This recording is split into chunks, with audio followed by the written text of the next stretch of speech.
We are a region that is 3 million strong and growing. We embody the can-do attitude that has transformed Charlotte and our region into a destination for top-tier talent in companies throughout the US and the world.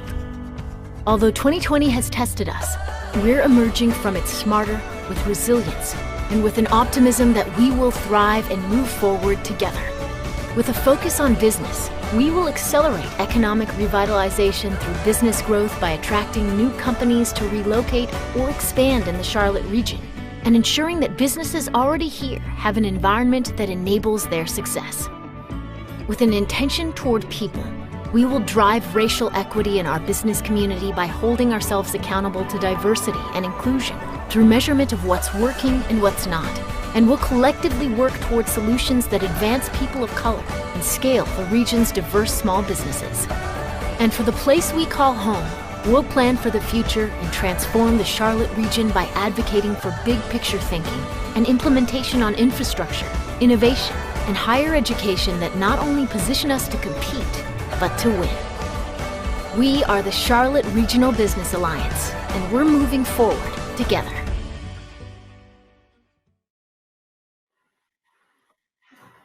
Good morning, and thank you for joining the Charlotte Regional Business Alliance's Annual Outlook, a newly combined event encompassing the Economic Outlook Conference and our annual meeting. I'm Jennifer Weber, Chief Human Resources Officer for ADM, and have had the privilege of chairing the Charlotte Alliance in 2020. I'm excited to be here today and kick off what will be a very informative and exciting program.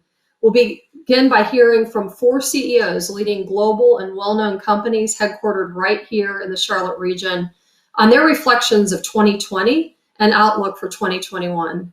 This dynamic conversation will be moderated by Charlotte favorite Rosalind Durant, who not only has incredibly strong ties to our region, but who's also breaking glass ceilings when in early March, she made Black history when she was named Senior Vice President of Operations for Disney Springs, ESPN Wide World of Sports, and Disney's Blizzard Beach and Typhoon Lagoon water parks.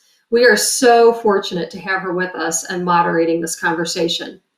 The CEOs joining us today represent a variety of industries that are responding to the global pandemic in very different ways. We are sure to gain valuable insights from Red Ventures CEO Rick Elias, Bank of America CEO Brian Moynihan, Food Lion President Meg Ham, and Atrium Health CEO Gene Woods as they share their perspectives on COVID-19, racial equity, the election, business, our community, and the world. We'll take a short break following the panel discussion. When we return, Citizen of the Carolinas Award sponsor Duke Energy will lead us in honoring Dr. Ophelia Garman Brown for her legacy contributions to our great community. Incoming Chair Carol Lovin and I will have a fireside chat on 2020 reflections and the 2021 outlook.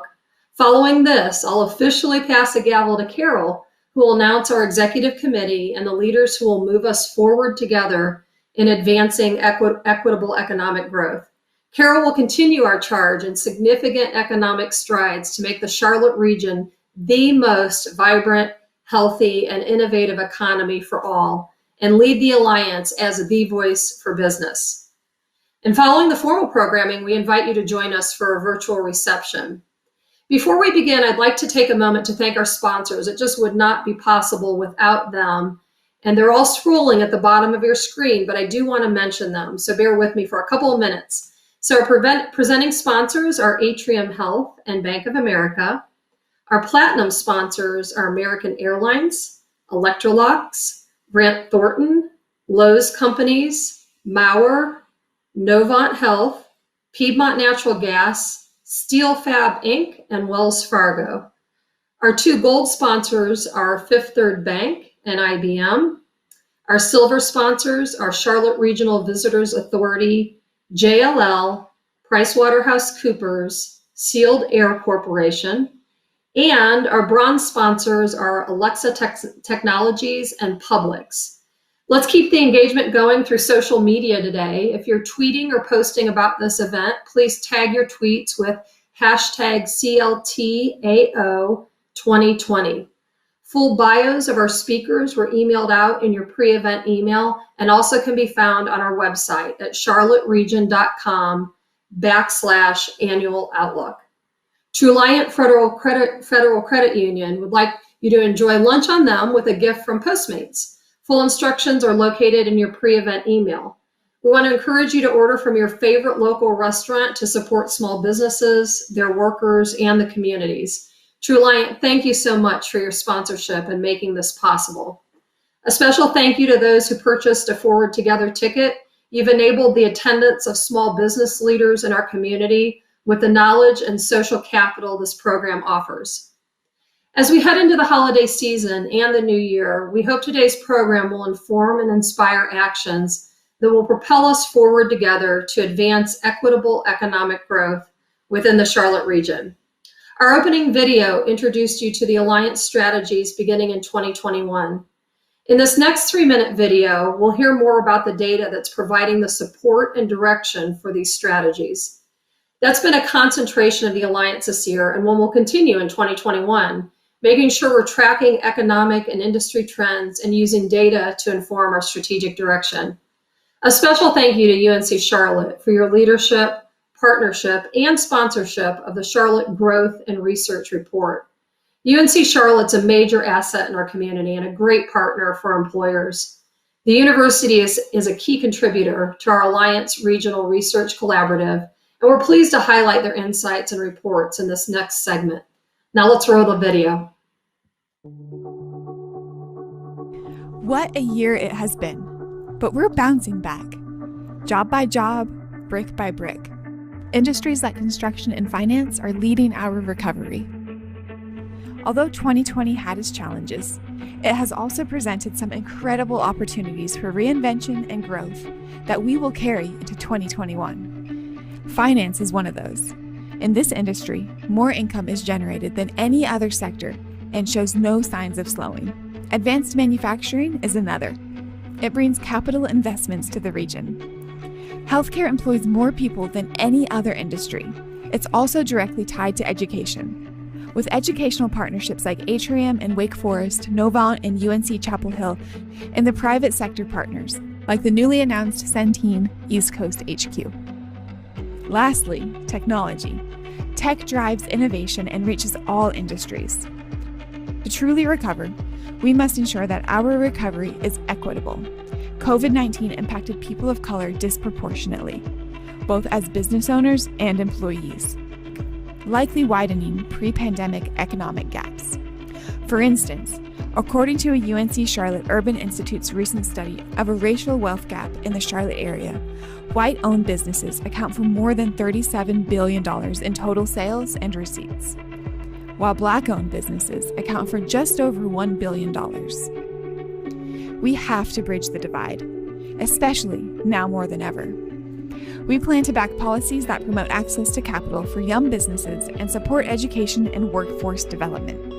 We must also expand information about careers, education, and investment opportunities to different racial and income groups. According to recent research from the Brookings Institute's study on Charlotte-influenced socioeconomic mobility, expanding social networks play a key role in increasing economic mobility.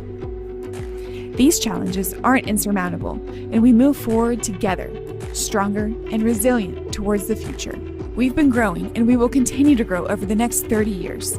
In 2019, the Charlotte region reached 3 million in population. This boom shows no signs of slowing down.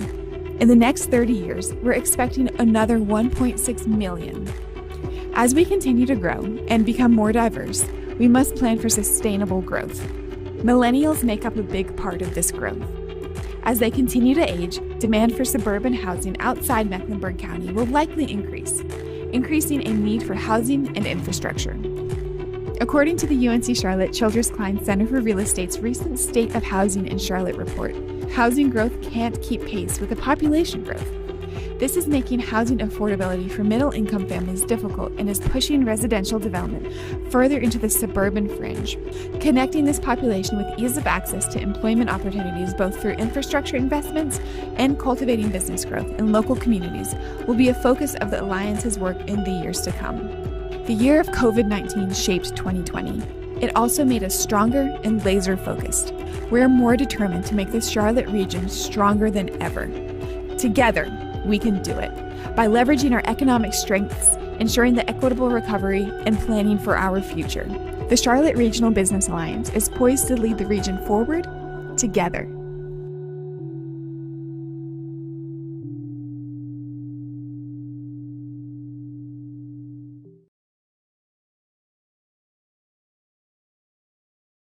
Perhaps learned a few things.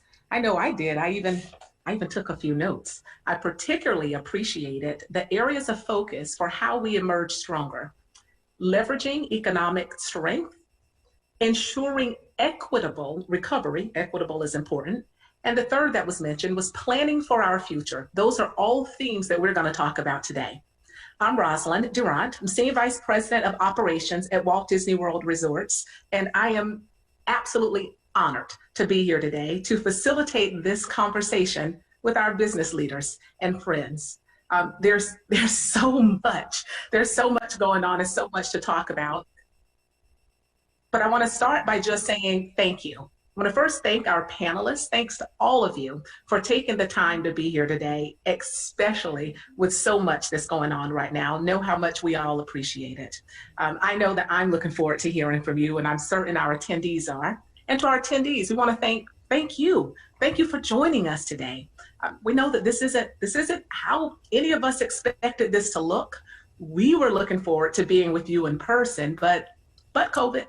And how many times have we all said that this year, guys? But COVID taught us to do things differently and learn a new way of being. And that's what you're going to see today. We're going to do this differently, virtually. But I think you will quickly realize that we're not skipping a beat. A good conversation is not dependent on the platform. So I want to start by just briefly introducing the panelists that you see here today. And I say brief because to do proper justice to everything this group has done and is doing would take all of our time together. So I'm going to just try to keep it brief and give you an idea of who we have here today. First up, we have Rick Elias. Rick is the co-founder and CEO of Red Ventures, a portfolio of digital companies headquartered right here in Charlotte, North Carolina.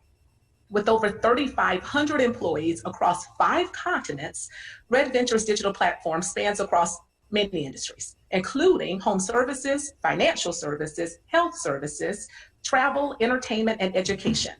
In 2009, Rick survived Flight 1549, the miracle on the Hudson, which led to his viral TED Talk, 3 Things I Learned While My Plane Crashed. Even saying those words makes the hair on the back of my neck stand up. Rick's leadership style has earned him noteworthy recognition. In 2011, he was named an Ernst & Young National Entrepreneur of the Year. And in 2016, he was inducted into the Carolinas Entrepreneur Hall of Fame. Rick believes that companies should be forces of good in the world. His social impact programs, Road to Hire and Golden Door Scholars combined have impacted nearly 1,000 young adults here in our Charlotte region and currently activate hundreds of Red Ventures employees as mentors, as volunteers, and supporters. Rick recently expanded Road to Hire to partner with other top employers in Charlotte, including Bank of America, Atrium, Lowe's, Novant Health, and Avid Exchange. A native of Puerto Rico, Rick attended Boston College and Harvard Business School. Please join me in welcoming Rick Elias. Good morning, Rick. Good morning. Thank you. Next we have President of Food Lion, Meg Ham. As president, Meg leads a team of more than 77,000 associates dedicated to providing fresh, healthy, and affordable food. Under her leadership, the company serves nearly 10 million customers each week across its 10-state operating footprint.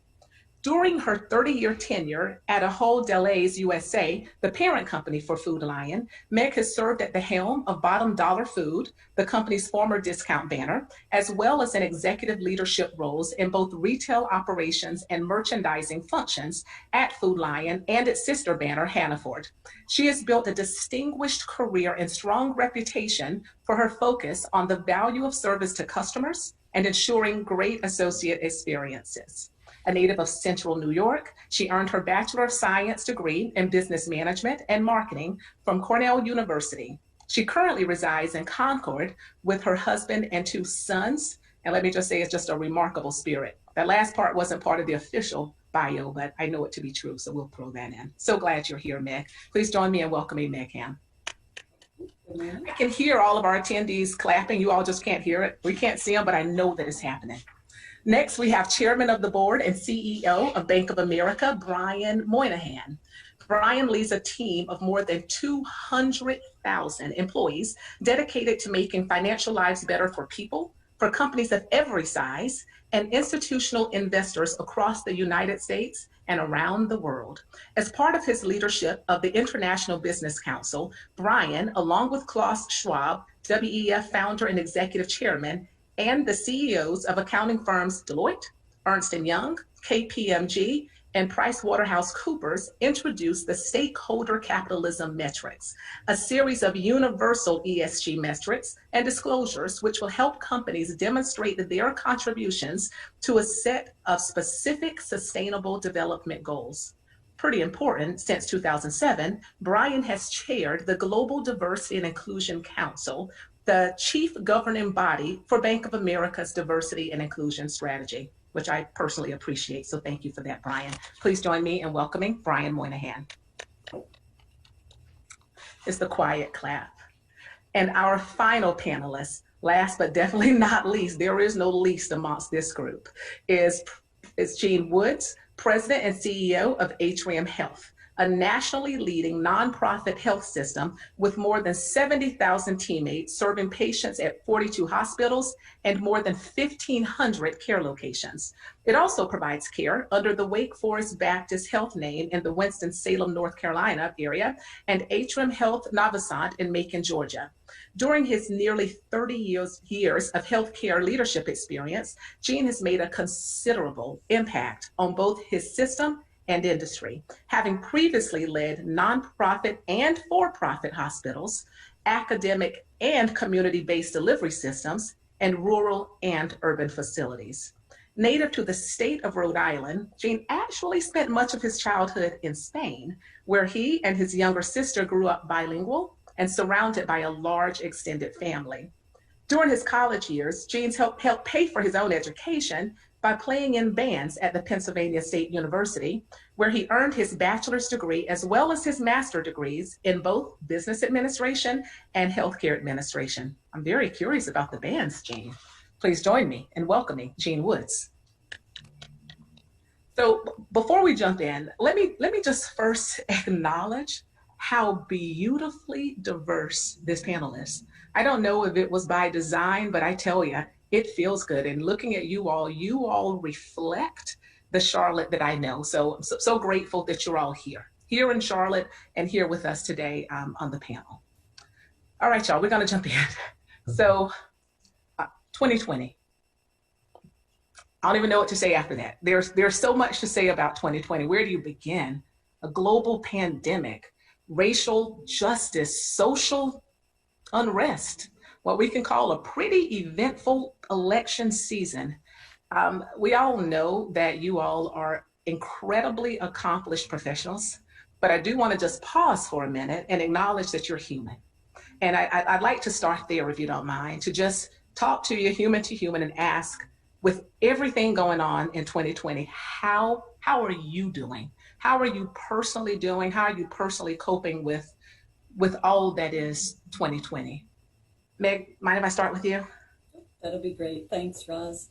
And I think you can stop right after 2020 because it just opens up a whole realm of really differences in an unprecedented year, the unprecedented times. And I guess in that time, what I have done is really reflected on how extremely fortunate I am. And so while there have been difficult times and while you've asked yourself questions like, what else can happen?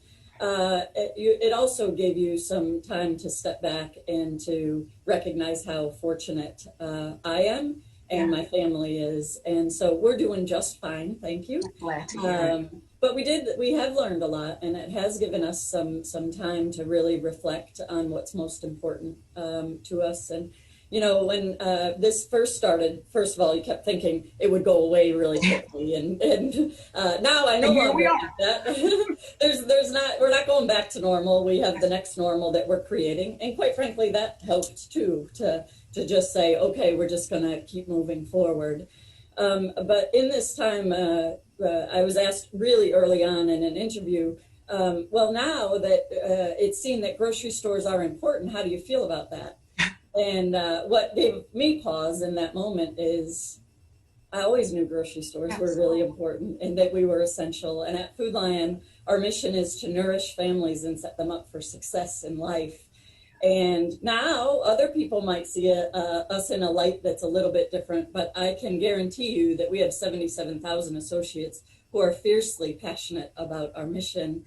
And this has enabled us to really deliver on that and to understand that we are the towns and cities, and to be able to be there in all different times, in all different communities, to be there for our customers and for our associates. So on that reflection, I find that I'm extremely fortunate. And but there's no doubt it's been the most challenging year in time in my career, with the health and safety of 77,000 associates and 9 million customers on my mind on a regular basis, and making sure that we're doing all that's possible for us to ensure a safe environment for people to get fed. I can tell you one of the things I miss most is the interactions with our associates. I found that that's where I get my energy and my fulfillment to continue to carry on. But what I have been inspired by through this time is the passion and the commitment of our associates. We call our culture Count on Me. We've named it. And I can tell you that I have been inspired by the energy and the passion with which our 77,000 associates have taken on this challenge. Whether it be in getting our normal work done, whether it be in feeding the hungry in our communities, or whether it be to be there for social justice inside of our communities. So extremely inspired by our associates. And on the home front, missing the interactions, Meg. It just makes me think of the things that we're going to appreciate differently. Right? When you're back in the stores, you'll appreciate it. Not that you didn't before, but absence absolutely can make the heart grow fonder, can't it? Absolutely. Nice big warm hug without a mask, and be able to see the real smiles on folks' faces. Absolutely. And at the home front, I have two young adult students who have found themselves back into our house, and that too has brought some differences. And this is you're back under the roof of your parents, and also some openings for some awesome conversations that we might not have otherwise been able to have as a family. And so do feel extremely fortunate with that too, because we're all healthy and safe as well. So absolutely. A little bit of how I am when you say 2020. Thank you for that. Yeah. Who wants to go next? Jane, you have some good news to tell us? Well, yeah, actually I do. I mean, today my spirit is certainly lifted. This morning we did receive our first shipments of vaccines, and later this afternoon, it'll be one of the best days of my life, certainly, is I get a chance to see our teammates receive some of their first doses, and I think, this has been a year that's tested all of us. And so to get to see a day like today where my teammates have been on the front line, it feels like it's, after 9 months of 24/7 fighting in the trenches, just as we were about to get overrun, the cavalry has started to finally arrive. And so one of my directors, speaking of the trenches, she's the medical director of infection prevention, Dr. Catherine Passaretti, who's spent daily rounding on COVID patients. She got the first test, I think, in the entire state today, the first vaccine. And so as you can imagine, Roz, when I woke up this morning, I took a moment just to reflect on what this day means. Our healthcare workers in our community have seen more trauma than we can remember, certainly in my 30 years in my career. We've had caregivers that have had to spend weeks and weeks away from their families because they didn't want to risk the transmission to their kids, to their loved ones. We've lost frontline soldiers like Rose Liberto. She was a nurse, worked 10 years with us, and she didn't want to go home. She had fought cancer earlier in her life, and she was immunocompromised, but she wanted to be there with her so many nurses that she trained, and she lost her life in the battle, and so and we've lost others. So on a day like today, I'm on cloud nine. The modern day superheroes that I get to work with every single day, finally getting the care that they deserve. And we've got a couple more months of fighting this, so we can't let up. We've got to double down, can't let up our guard, but we've got this. We said from the beginning, we've got this, we'll see it through. And so I think December 14th, 2020 is going to be a day that we will all remember for the rest of our lives. So that smile is genuine. You're feeling good this morning, Gene. I'm feeling very, very good. Rick, how you doing? It is listening to Gene, and they're really the real heroes of this is our healthcare workers. But it reminds me of the saying that it's always darkest before dawn. Yeah. And I think dawn is upon us. I think the next 6 to 8 weeks are going to be very difficult because we're going to have to deal with what's in the system already. But I am optimistic about the future. I'm very optimistic about the future. I do believe that crises are not to be wasted, and that applies to us as individuals and us as a country and us as a company. And we are very determined not to waste this crisis. Mm-hmm. So I think there's a lot that we will learn from this time period that hopefully will make us more purposeful, more aware, better people, better parents, better leaders, and all of that. So I don't wish for it again, but I think in time we can look back and see real silver linings out of this. And right now I'm doing fine, and fine is the new good, and soon enough we'll be doing good again. So that's my thinking. I'm taking that quote. Fine is the new good. We'll take it.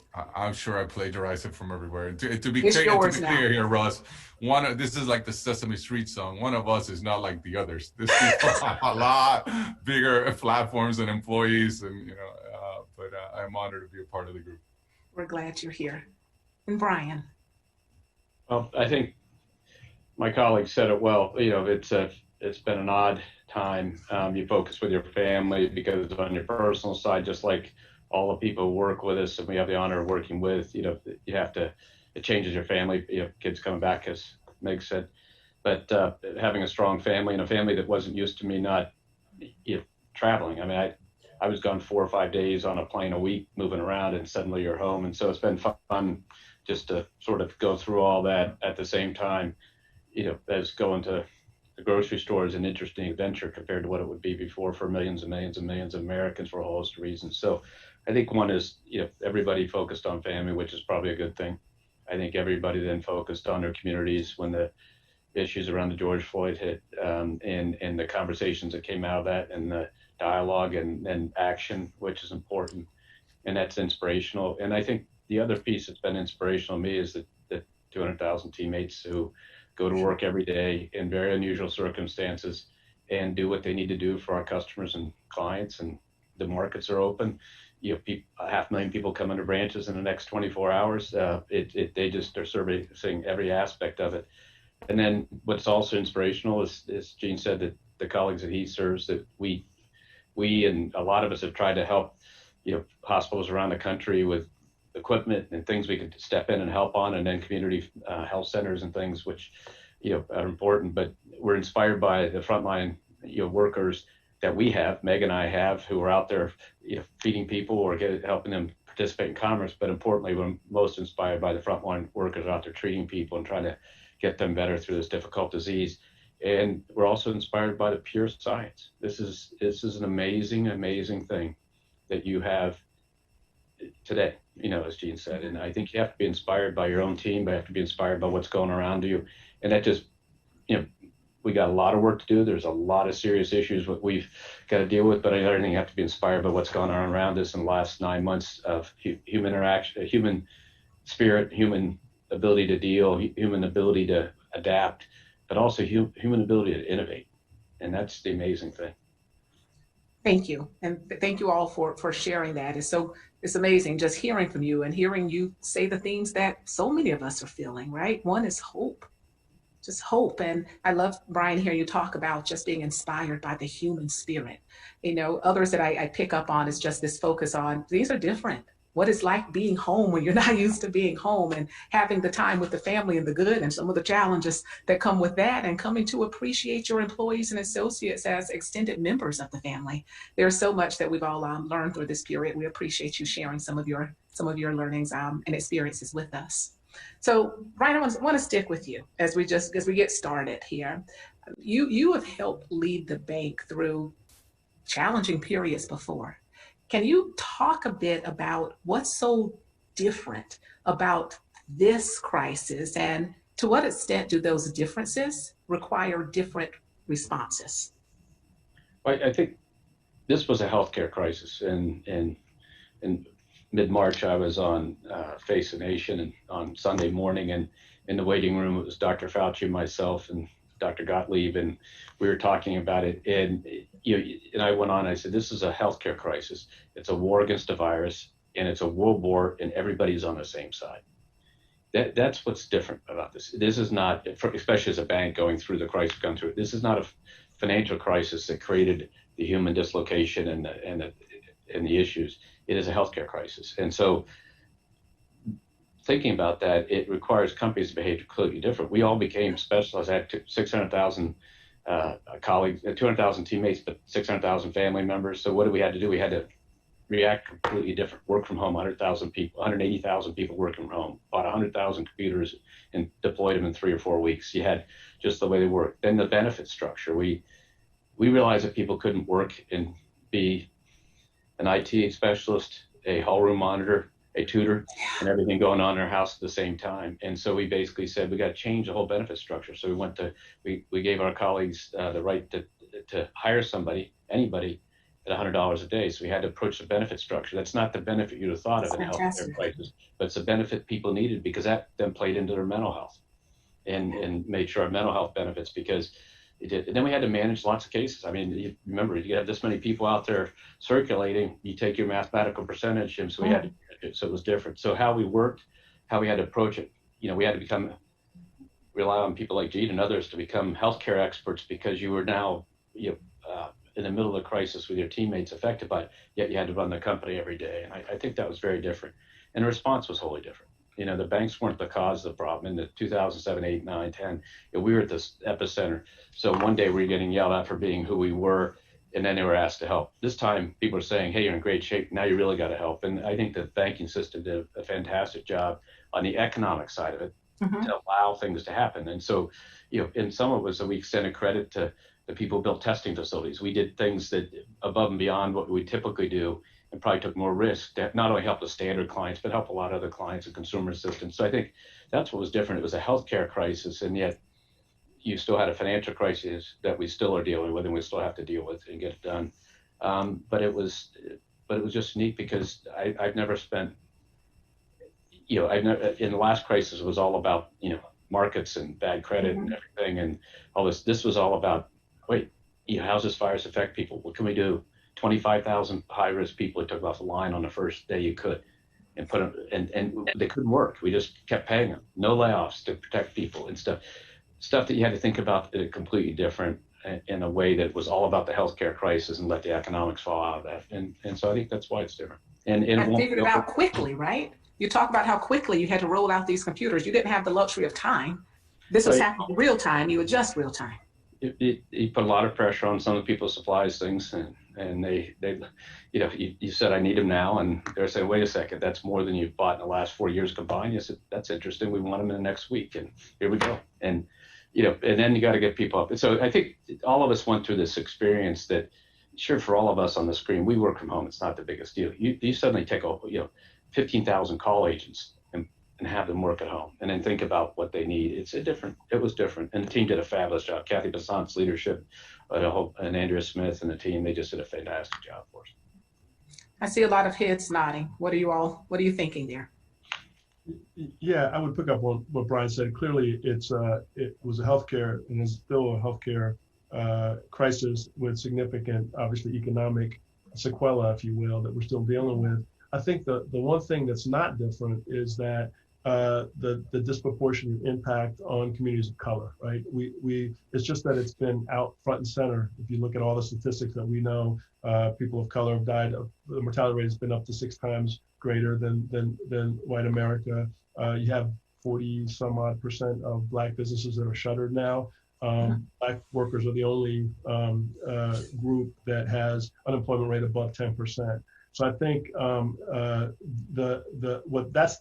that's what's not different. And I think what I've appreciated about the colleagues here that you're speaking today, and I think what makes Charlotte really different and unique, at least in my experience of being in many other cities, is just the CEOs in this area, and Brian leads a group called CELC, have really, it's not just about job creation and focusing on disproportionately affected communities of color, but it's also, we've all leaned in mass distribution. I remember calling these Brian and Rick and some others saying, we really need to get masks in the hands of the people that need them, and they might not have access to them. I think within 24 hours, we had commitments to 1 million masks, and then we doubled that working with the county to 2 million masks. So I think all the business leaders have leaned in and said, in order for us to really recover economically, we have to link arms on the health side.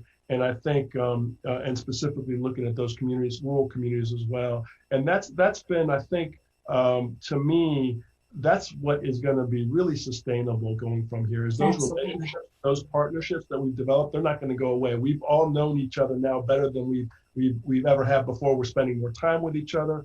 And I think that really, as we look to these next few months and trying to get through this crisis that's still with us, so everybody's got to double down. But I think coming out of this, we're going to build sort of a new coalition that I think will strengthen all parts of the community better than going into this.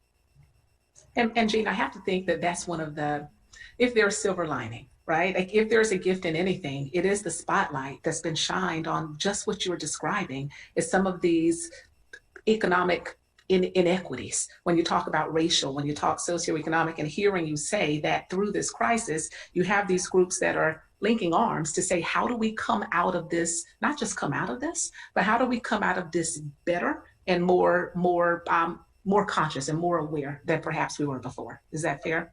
Absolutely. And I think there's a common, George Floyd, Breonna Taylor, I think everybody's saying we don't want that to be forgotten. And so this is about sustainable change. And I think you got the business community working with health systems, working with local government, state government. Really, it just feels different. I mean, let's check back 24 months from now and make sure that what we put in today really continues to bear fruit. And I think that's the accountability we all have, because you don't want things to get back to this next normal, and then 5 years from now we hit another bump in the road and we're still talking about the same thing. So I think there is a fundamental, visceral, commitment to not do that. Yes. And I think that makes this time feel different. So let's stay with that, Meg, if you don't mind. We hear Jean talk about the impact on underrepresented communities and their health. Can you talk a bit about the impact of this virus and the other issues that we're facing on food insecurity? Again, we're talking about the same groups that are impacted here. Yep, we certainly are. And food insecurity during this time has gone up by 60%. Wow. And right here in Charlotte, we're seeing very similar trends. And 1 in 4 children in North Carolina are food insecure. And obviously with the closing of the schools, there was 1 or 2 meals a day that children could count on, parents could count on their children having, that went away. At the same time, the infrastructure around that to be able to provide some of these meals was as impacted as everyone else, meaning the social distancing. Many of the volunteers weren't able to volunteer. Many of the volunteers are high risk themselves. And so the whole infrastructure of the food banks was also impacted during this time. And actually during this time, 36% of the food pantries found themselves having to close at a certain point in time because there was no more food available. And so it is far-reaching, and it is the exact groups and underrepresented, lower socioeconomic groups that have been impacted by this also. And many are finding themselves for the first time in their lives trying to figure out how to go about getting food. And what I would say to Jean's point, I think this is another area where Charlotte has banded together and worked arm in arm to be able to be there for our citizens who are most at need and most vulnerable during this time. So it has been a huge spike, and quite frankly, will have a long tail on this and will continue to be higher than it was going into 2020. We have to be better coming out. Go ahead, Sheen. Could I ask you one question? You said we could talk to each other. Meg, I'm just curious. I was watching Jose Andres talk about that there should be a Secretary of Food as a cabinet level position. Do you have an opinion on that? I don't know if we need a Secretary of Food at a cabinet position, but I think having the understanding and appreciation for what is required for one of the richest countries in the world to help solve food insecurity in the U.S. is a great perspective to bring and to continue to have for our country. So Rick, would love to hear from you. You've been a very obvious champion of upward mobility. We heard about that some in your bio with the various social impact programs that you've started.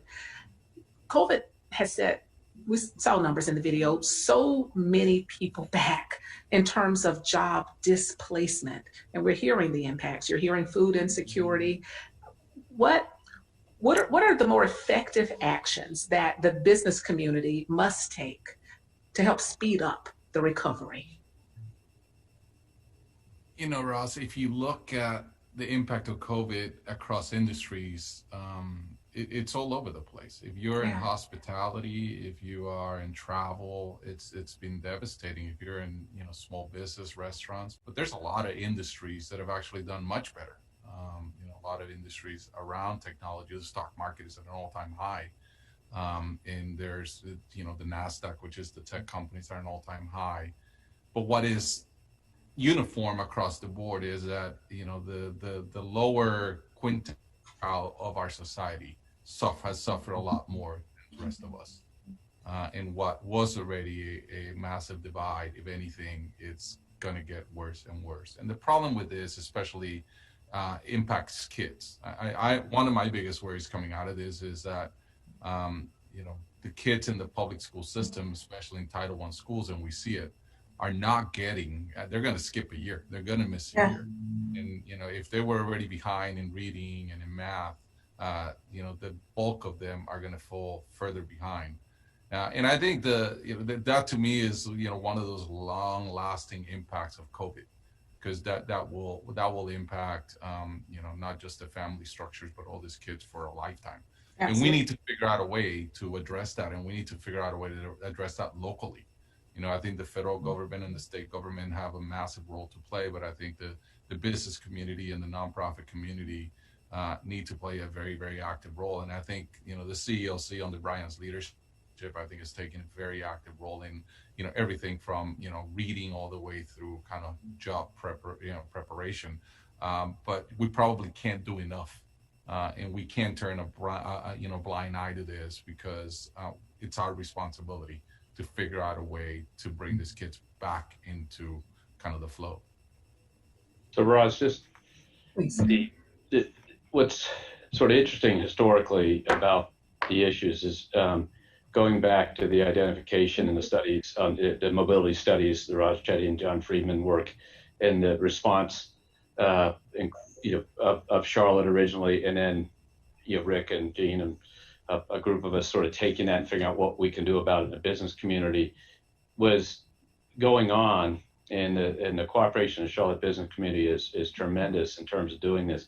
I think it has to accelerate now because we created a bigger need. We had 40,000 or whatever the number was that we identified of 18 to 24-year-olds that didn't have the skills in Charlotte that they could have to get the job that would move them from one level of earnings power and career path to another.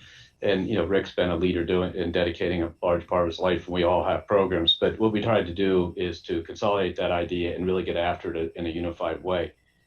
That activity, which becomes even more needed after this thing, is actually a model which if I've been asked to speak to all over the country to different groups, and it was because frankly we got into it a little bit earlier because of what happened in that study and the reaction to that study and the need to do it. And so I think, I don't think the themes change. You got to get kids reading, you got to get them on grade, you got to get them trained well, middle school, expose to STEM, skills to jobs to programs, not programs to skills to jobs. You got to sit there and say, or jobs to skills to programs. Excuse me. What jobs do we have? Get the skills, and then get the programs to deliver them. And that's the attitude we've taken, as opposed to traditional charitable work is the other way around. Let me create a program. And I think Charlotte's been a leader in that. And this community should be very proud, because I on a new initiative called 110, I was asked to come present what this group of talented people do at the CLC to Ken Fraser and the group, to say, this is how we do it. And you have CEOs of some of the largest companies saying, oh my gosh, how can we do that in my community where we are the CEOs like this in another community? And I think we should be proud. That means we've got a lot of work ahead of us, but at least we have some frameworks and thought process in the connectivity of the business community with the government. I think is really something special. So I think, this should be a horrible crisis to get the rest of the way through. We're at V-Day, I guess is what they're calling it, right, Gene? The vaccine is available. Exactly. And it'll be 6, 7, 9 months, a year, whatever it will be, a slug to get through the widespread dissemination of herd immunity. But out of that, this community, I think, has some special things that they can't forget, that they can leverage on, that are already up and running and already moving, and now we got to hit it, go twice as fast. We used the word hope before. That's what I hear when I hear you, Brian, is hope, knowing that we're not starting from ground zero. We may have to accelerate some of the work that we're doing. And as we heard the other panelists say, we can't forget what we saw and what we learned in this crisis as we come out of it, so we don't come back to the same place. So we can address it and move forward quickly and be better prepared for whatever comes next. And I think it's a great, for lack of a better term, branding opportunity for this large, well-branded business, government, cooperative community. It is a great continual branding of it if it can continue to show that it could come together and solve these problems. And if they don't, it's a different question. But if we do, I think it's a great branding opportunity, given what other communities are going through that may have not had quite the things to deal with we did. Hey, Russ, just to add something to that hope statement, doing this work in the community now for 7 years, what we've realized is that hope has an expiration date, and that these kids at some point in their journey kind of give up. And, at a minimum, we got to find ways to extend that expiration date, and our goal should be to make it, go away. Our kids don't have expiration dates in their hope. And no kid in our country should have expiration day in their hope. And that has to be what kind of drives us to do this. Charlotte is both big enough and small enough, but more importantly, caring enough, that I think what Brian is saying is that we can be a model of what it's like to come together again with government and with kind of the nonprofit community. We have to take advantage of this crisis to come out much stronger than we were going into it. And that has to be our commitment as leaders, but also as a community. And I had to piggyback on that, I had a chance to speak to 50 of the kids that Rick is talking about last week in the Road to Hire program. And he told me, he said, this is going to be the best day of your week. He was wrong. It was the best day of my month. And if you saw these, I was telling them the questions that they were asking were extraordinarily tough. I mean, they came prepared. And just if everybody had a chance to interact with these kids, they're extraordinarily bright. They just haven't had the little hand up to get them to the other side. I think that's the work. It's a hard program. There's no give me's in this program. They have to dedicate themselves. But I think we all would have that sense of urgency to say, were it not for these types of programs, these kids would get lost. So I agree in terms of the expiration date. So to Brian's point too, there's a sense we have to double down on these programs and really, really work to make Charlotte a model for that. And I think we've got the right people around the table to make that happen. We can't lose those kids. I hear you talk about them and just how bright they are, and we can't lose them. Rick, we have to figure out how to extend that expiration date. We owe it to them. Meg, were you going to say something? Yeah, I was just going to underscore something that Rick said, and it's really about Charlotte. Charlotte's big enough, Charlotte's small enough, and Charlotte's caring enough. And for me, it's that combination that enables us to be different, and to be able to be as nimble and as agile as these folks are talking about to make a difference. So I do think Charlotte is a special place because of that caring element. I want to come back and talk a bit about Charlotte and what makes it special. But before I do, I want to go to a topic that is typically off limits, which is politics. It just feels too important and too timely not to address it today. So I'd love to have a conversation, have you have a conversation amongst yourselves about how this current political situation, let's say, or the change in the administration affects our business conditions broadly and specifically here with your businesses. Well, I'll start. And let the others try to think of what they're going to say to keep telling. I always start when I get asked about the election that I've been CEO now through, I guess, 3 or 4 elections. So I get asked a lot about, oh my God, what's going to happen? This is going to happen. This is going to happen. You travel the world, and the 2016 election, no different than the other ones. And I always say, we've been through a lot of tough elections. That one in 1800 was really tough, and they made a musical about it, and a lot of people. And we'll be here in the next one. And that's the thing. All these companies, these great companies that are represented here, great enterprises that are represented here, are going to be here. And so politics will come and go. The question is, and this is what I firmly believe, is if we're going to make progress on these deep issues, capitalism has to drive it. Companies have to drive it. And then they got to work with everybody to make it happen. And without it, there's just not enough money and innovation and talent. You wouldn't have this vaccine unless you had these very driven companies saying there's an opportunity. Now we got to channel capitalism. We got to aim it at the right place. We got to make sure it's serving all. Got to make sure it does it. So I think we shouldn't get so reliant. If you think about just broadly in politics, what's going to, the rest of the world is going to come at a Biden administration with a lot more engagement. There's going to be a lot more focus on the environment. John Kerry's already put into a, effectively a cabinet level position on an environment. There's going to be a lot more discussion about the immigration issue to try to reconcile them. That's going to happen. Trade's going to have a different tone, except it's still there's still difficulties in places like China. But those are all the issues of the day, in a way that they'll go on and be issues. And so I think the key is that businesses just have to adopt, and then businesses have to have a way to help and not dependent upon A in office or B in office, because that will change every so often. And I think that's, what I don't know, maybe I'm just getting old and curmudgeonly, but after being around business for 30 some years, you realize I'm through 4 leaders in this country, 5 leaders in that country, 2 leaders. Only Merkel's the only one that's been around. And realize that you have to just adapt and go on. So I think people over accentuate that change. What we have to do is stick to what makes us good: clients, teammates, shareholders, communities, and drive at it, and then it'll take care of itself. Yeah, I just have a very similar thought as Brian. We've been here through lots of different administrations, and we need to be very cognizant of that. And at the end of the day, we need to focus on driving our commercial aspects of our business, because that's how we can do the best to set our company and our country up for success. So we'll be here through the next one too. Yeah, similar feelings. I happen to be the incoming board chair of the Federal Reserve of Richmond in a couple of weeks, and Brian has helped me sort of learn the lingo. But so I always think about it. We just talked about how Charlotte works well together, the business community with the city government and with health systems.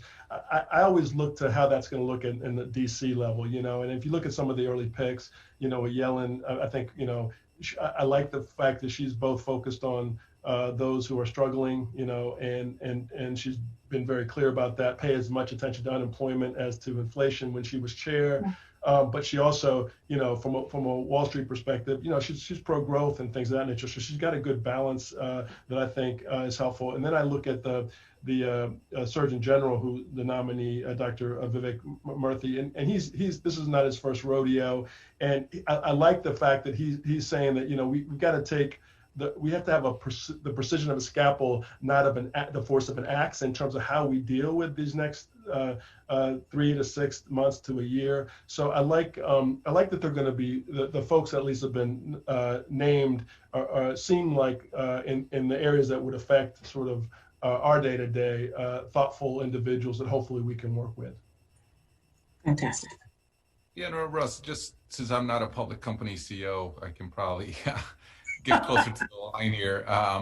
You know, I personally, I think that a divided government is a good thing. I think we got to return to a place of compromise, of really talking with each other. And this is not pro-Democrat or pro-Republican. You know, I think what I'm hoping is that the pendulum swings, and these are pendulums. And like Brian said, they've swung, you know, back and forth for, you know, centuries here. Yeah. And, you know, I think we as a country need to tackle some real issues around, you know, the environment, around race, around inequality, and around things. And hopefully the spirit of compromise of having a divided government forces us into action. But make no mistake, no matter who the government is, as long as we have the American spirit of innovation, the American spirit of we can get this done, we can be so much better. But yet I'd rather be nowhere else than here. So, and, you know, for all of us who travel around the world, it's always good to come home. We just have so much more potential than we are, you know, kind of displaying today. I completely agree.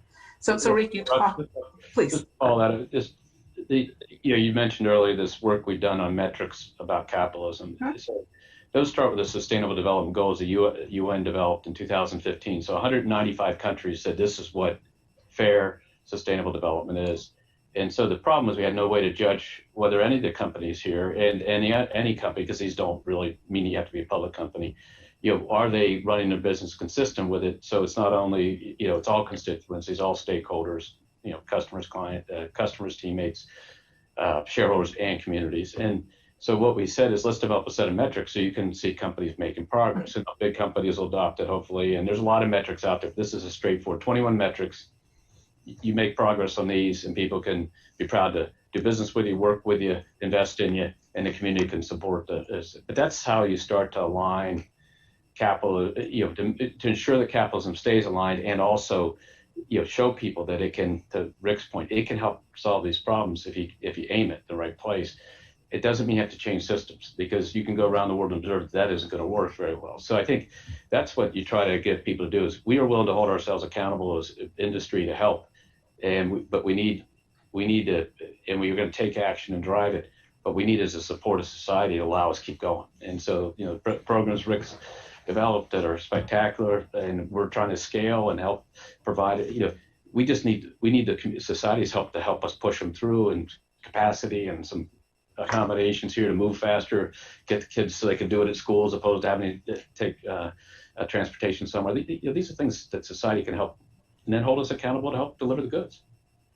I love that idea, Brian. You talk about the metrics and just the importance of transparency, right? And tell me if you guys disagree, but I find that more now than ever, employees and customers, they want to know who you are. They want to understand what this company stands for and what's important to you. And they're aligning both with the business priorities and the social priorities. And we're seeing that even more so now than before. So what you're describing is important. There is an expectation that you are part of the solution and not just sitting in an office focused only on the business, but this is the business. The community is part of what we're all responsible for. Rick, I want to go back to something you talked about you said how we have to continue to tackle the race and equality issues. want to sit there for a minute. Thinking about the challenges that our country is facing right now with just that, with inequalities, racial, social inequalities. I'd love to hear from you about what you, as leaders, how you've responded and what your companies have done during this time. And perhaps even more important, as we talk about moving forward, what should we be doing? Like what comes next? We keep talking about coming out of this better than we went in. What are you and your companies doing, and how do we make sure we come out of this better? You know, Ross, the first time I came back into our campus, and this is, my fourth time actually, it came in, right on the heels of the George Floyd crisis. Yeah. And I came in, I did an all-employee meeting, and I was here by myself. And I stood up and I apologized to all our Black and people of color employees, because we had not done anything, to be a part of the racism, but we have been complicit in our quietness. We have been complicit in our not standing up for injustice. And I meant it when I said, we run our company by a series of beliefs. Some other companies have values, some other companies have other metrics. And our beliefs we had not touched for 9 years. We added a belief that I'm reading out in the wall right now, which is, we believe in being the change we wish to see in the world.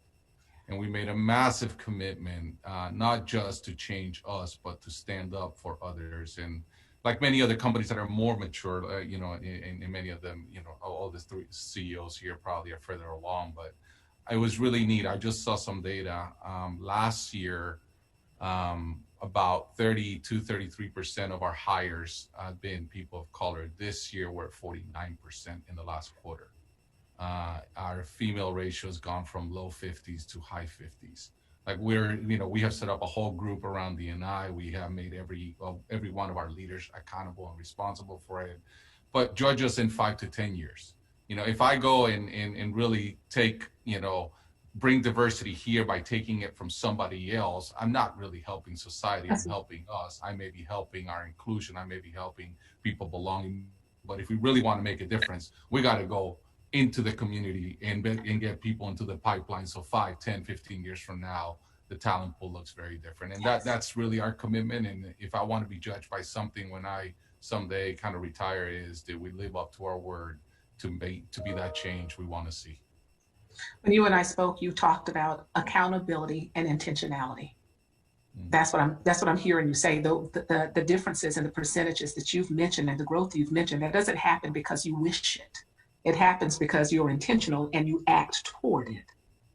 And you know this very well, but there's so many biases in our recruiting process, in our review process. There's so many unintentional things we do that really create separation. So we've gone and reviewed everything, and I'm sure we're still making a million mistakes, and we're always going to make them, but we're not going to rest. We want to be a company where everybody, no matter, feels like they belong here. I think that with a large company that has been in an industry which started bringing diversity and inclusion into it a good bit of time ago, just because of who banks are in the community and reflection, and frankly, the outside inspection of banks has always been higher than other industries, just because of who they serve and how they serve. But I think of it sort of structurally. One is how you run your company, to Rick's point. Your hiring, your accountability across the board, your promotions, we built a program where we said we'd hire 10,000 teammates from low and moderate income neighborhoods over 5 years to come into career path jobs in our branch system, going to the point that we were talking about earlier about career path. Every job in our company starts at $20 an hour. So everybody's $42,000 a year plus full benefits. And so it's a great starting job, and it leads to career. So we said do 10,000 in 5 years. We did it in 3 years. And so if you look at our recruited classes, the statistics would be like Rick said, 40% people of color and things. So we've been building that, and we measure in the 8 layers in our company. We measure the diversity across every dimension of each layer, and each business review has it. So you have to how you run the company. The question then is, what was different about the crisis that came up was the fear, the lack of trust, all these issues that had been percolating back, or just came to the fore. And so when we responded to this, to the George Floyd, Breonna Taylor in that period of time, we responded on three dimensions. It denounced racism, but that's a dimension that's straightforward, and that everybody denounces racism. The second thing we did is we had a conversation, a courageous conversations platform in our company, which was pretty unique in that people would just have conversations about things that at work that we had a group that came in and helped us build it over the last 5 years. So we gave a contribution to the Smithsonian, and Lonnie Bunch, who runs the whole Smithsonian now, used to run the National Museum of African American History and Culture, to create an endowment so it wouldn't be a Bank of America program. We said, here's the money, go get going, and then you can raise more money to create a national platform of courageous conversations. And the African American History Museum is up and has an operational basis, because in the thousands of response I got from my teammates, the most common single thread, once you got by the obvious first thing, which is, this is, what are we going to do? This is horrible, was I wish people could have conversations like we have at work, outside at work. And so we said, okay. Then the third was, I think it's this question of economic mobility and providing opportunity for everybody and being true to it. And that's where we did the $1 billion program and announced it within a week or so. And that has the four elements. And you're going to hear this is a lot like the opportunity platform and the work we're doing, which was healthcare, housing, small business and business entrepreneurship and then job skills and training. I mean, it's no different, and it was built a lot informed by my learnings through working with our colleagues at the CLC and elsewhere, and the learnings that came out of the opportunity thing. And so we're into it. We own 5% of 15 of the MDIs in the country now. We basically made 5% investments in them. We have $200 million that's going to go into equity. For a guy like Rick, 20 years ago, I don't know exactly when, 10, 15 years ago, who is probably everybody's tired of hearing talk to him about at every Thanksgiving event because he needed money to keep his company going. And we're saying they shouldn't have to. We need to get more money into Hispanic and Black entrepreneurs and women entrepreneurs locally. So through our market presidents like Charles and we're going to deploy $200 million in equity. And it's something we've never done. Do we lend? We lend tons of money, but the idea is we'll put equity at work. So working with funds, including in Charlotte, to build it.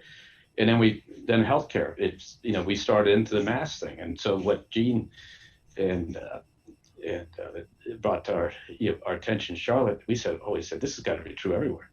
I think we're 20 million new masks, and since the first 5 we did, which is really to hospitals and stuff, 20 million masks going to community centers to not make a choice between food and a mask, or something else than a mask. Here's a mask, and so you saw that, and it was based on Gene and his colleagues in Charlotte that showed that they were getting massive drops in positivity rates in places where they were distributing masks. So we went after it, and so we had the 3 pillars: denounce racism, get the conversation going outside the company and inside the company. We've had 160,000 people participate in a courageous conversation inside our company, and then third element was this $1 billion program, which was really trying to scale, frankly, some of the stuff that we'd learned from these people, these colleagues of mine over the last few years, that in Charlotte, when I could just see them, we all sort of got our eyes open that you can solve this as a business question. Now, can we bring it across 90 some markets we serve in the United States? And that's what we did. And the people are behind us. This morning we had our diversity inclusion awards for our company, which have been going on. So we had 2,000 nominees. They get 160 of them get award and volunteer awards in a year, which volunteerism is interesting, hard. And the teammates were just on, they're just so good about responding. But we got to give them the platforms. We got to give them the money. Got to give them the support. And so it's pretty neat. I still hear that theme of intentionality with you, Brian, and I'm really encouraged when you talk about the courageous conversations, and you mentioned your eyes being open. I think if we're honest, and you guys tell me if I'm off here, we've all learned something through the conversations that have been happening around this topic. I'm a Black woman. I've learned so much. I know about my experience, but being willing to listen without judgment to other people's experience, and then saying, based on that, not what I thought I knew, but what I now understand, without worrying about self, and say, based on that body of information, now what? And how do I add intentionality, accountability to the work, knowing what I now know? And we remember in the community, unfortunately, we had the incident in Charlotte, it's probably 4 or 5 years ago. I'm trying to think exactly what had, and that shocked all of us and the reaction to it.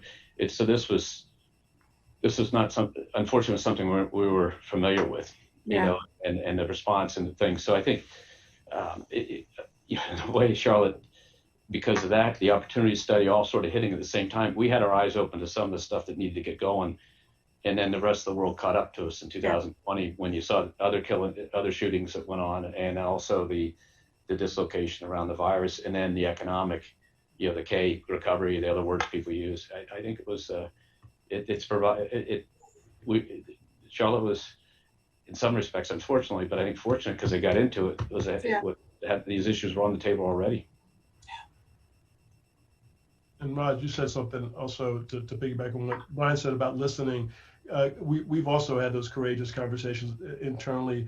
What I found myself for the first time in my career is actually sharing my own personal experiences with the racism growing up. And I've typically kept that separate, but it seemed like it helps open up the conversation. And so I found myself doing that more often, and we've had thousands of conversations, including, obviously some of our white colleagues saying, I've never, until college, I didn't interact with somebody that didn't look like me. So I have good intentions. I'm trying to do the right thing. If I mess up, please know it's not coming from a good place. So we've had those kind of conversations too. The thing that we're realizing also is we continue to improve our listening into the community. We've been dealing with racial and social disparities and what we call the social determinants of health for many years. But last month we had a community conversation with leaders from West Boulevard, and they were saying that we were in a pandemic before this pandemic hit. And so when we're talking about what's next, what we're realizing is we got to start by asking the community, what do you need? And that's the conversation. So we've like all my colleagues on this panel, we've leaned into affordable housing, food insecurity, job creation. But I think the question is, what else do you need? How do you need it? Where do you need it? And so I think that's we're going to continue to engage in listening and make sure our plans are tailored to what we're hearing. And in fact, in the middle of this, my board chair, Ed Brown, and myself decided to co-chair a new committee of the board called Social Impact to look at what everything has been said, make sure that, and I like what Rick said is 5 years from now, hold us accountable to what we're saying we're doing now. And so, but this is a board level conversation that's holding management accountable throughout the organization. So whether how we do our quality studies and how we engage with internal upward mobility, not just external, all of that, it's been part of our DNA, but our mission is health, hope, and healing for all. And we're saying, what's the next version of For All? What's For All 2.0, 3.0? And that's really what we're actively engaged in.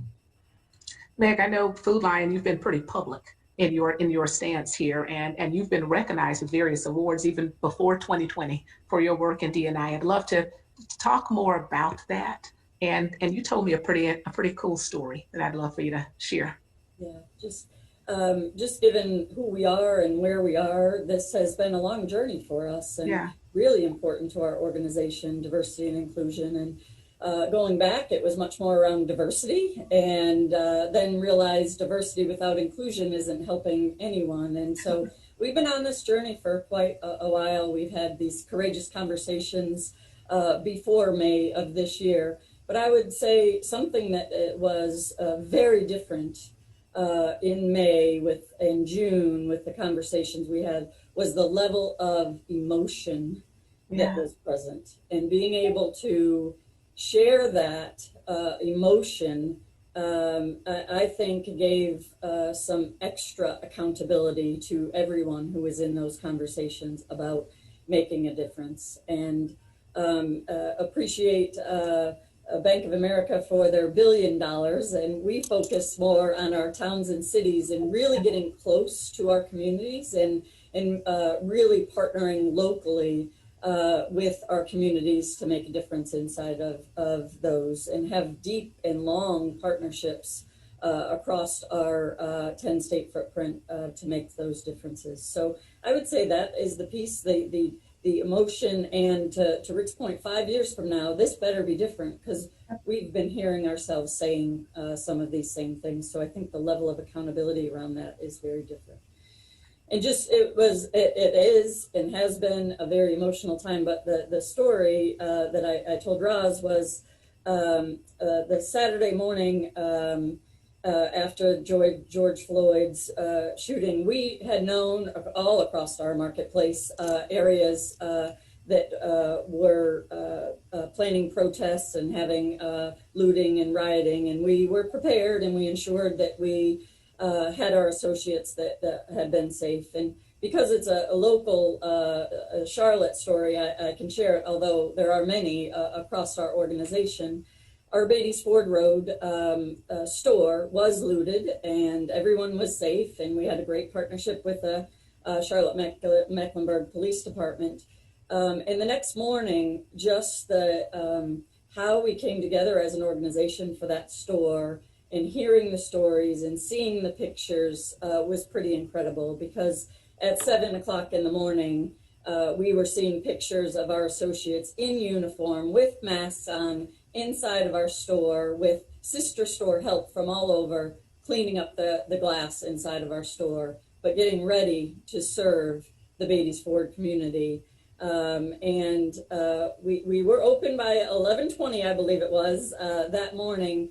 But we also were outside cleaning up our parking lot, where customers, neighbors came to the parking lot and shared with us. They picked up a broom and said, "We want to help you clean up this store, and we want you to know that this is our Food Lion, and these were not people from our neighborhood.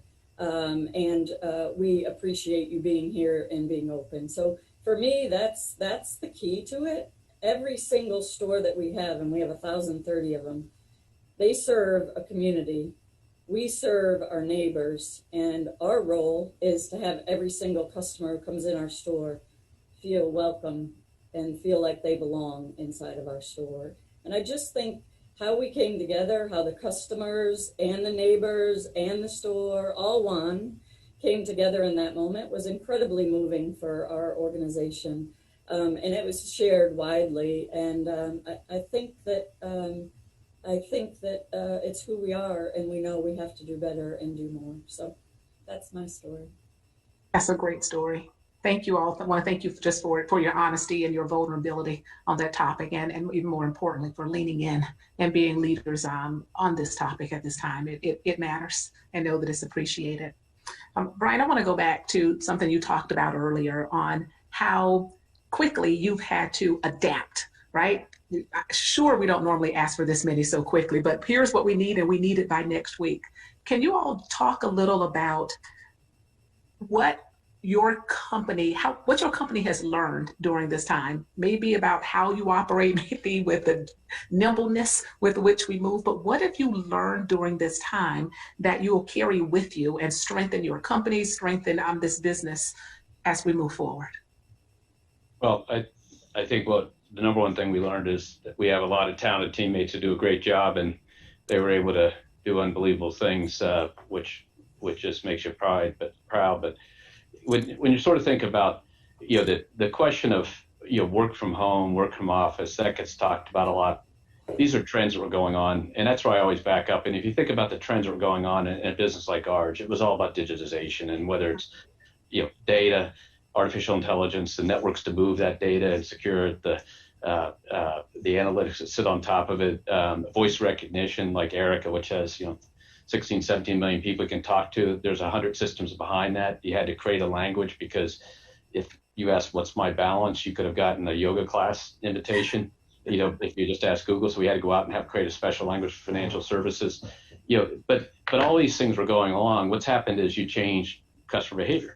Yeah. And so, you change customer behavior instantaneously. So, in the second and third quarter, 20 to 30% of people who, took their phone and deposited a check had never done it before. And so you brought cohorts into the move that were changing. And that's the question we have. And I think, we in every aspect. So I think the real question will be, everybody's focused on, will people come to office stuff? People come back to the office. Meg was talking about it earlier. Everyone wants to see each other in the social part of work. the community part of work is a critical element. The culture you build out a critical element.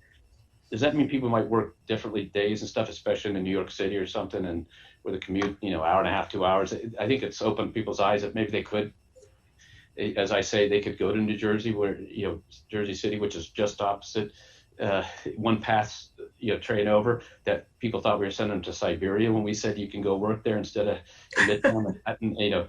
Yeah, they'll probably accept that 2 or 3 days a week. So I think it'll change that. But the real change will be the acceleration of the customer's behavior and our knowledge that it's reliable and it works. And I'd even say in our benefits, and I'll let the expert Gene talk about this. One of the big issues on mental health that we've been working on for the last few years, we've been deploying is capacity. And it's just a huge capacity.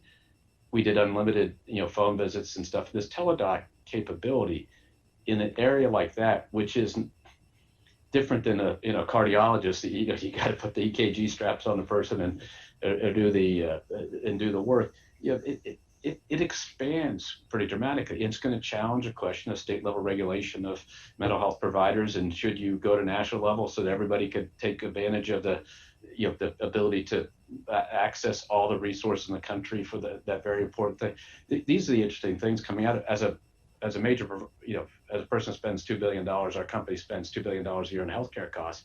We're sitting there going to say, we're going to push on some of the delivery structures for Gene and his colleagues in the industry. So even not only how we operate our company, but how we're going to ask people to provide services to our company is going to change. But I don't think these trends are anything new. These are it's just accelerated. The pace is acceleration, and the combination might be different. But I don't think it's like, people bought online, but people are spending, in stores too. You wait to see what's happening now. Go to a mall now. It's crowded because people need to get something between now and a holiday, and it can't get there any other way. And so suddenly you're seeing the volumes go through the roof in retail again now at the store. People came to make stores every day, and bought. So I think those changes are maybe overstated, but the accelerate was naturally happening. You brought new people to places they haven't been, that then allow you to work with them to the next place they want to go. And I think then how our teammates operate together has hugely changed. For sure. Other thoughts? Yeah, I think this has been a great crucible for innovation, right? This past year, and we learned a couple things. One is just that you get the right people, as Brian said, around the table.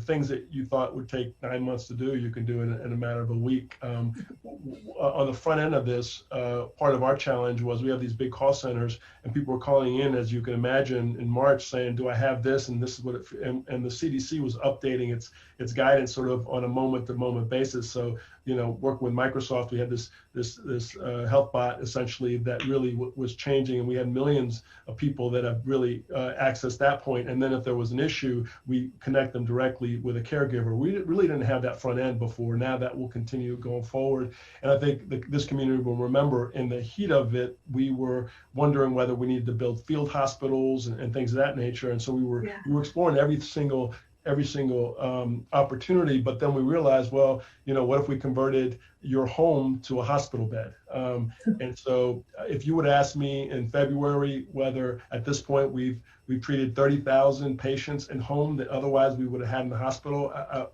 it just would not have been conceivable. And so I think a lot of these new ways of thinking, deconstructing sort of old ways of making decisions, this idea of team of teams, which you can't operate in a hierarchical manner with things changing as quickly as possible. So we kind of changed our decision making processes as well, that I think will continue going forward. Yeah, I would just underscore we did this was an acceleration of trends that were already there. I think the trends will continue to accelerate, but really how much we got done in a very short amount of time, and what red tape we put aside, and it just really, the learning shows the power of focus, I think, and the power of culture, knowing what you are out to create and having a team environment to be able to create it. I just think those are lasting impacts from this as we move forward, and understanding the power of focus, and we can do things pretty darn quickly when we put our minds to it. would be something that we carry forward.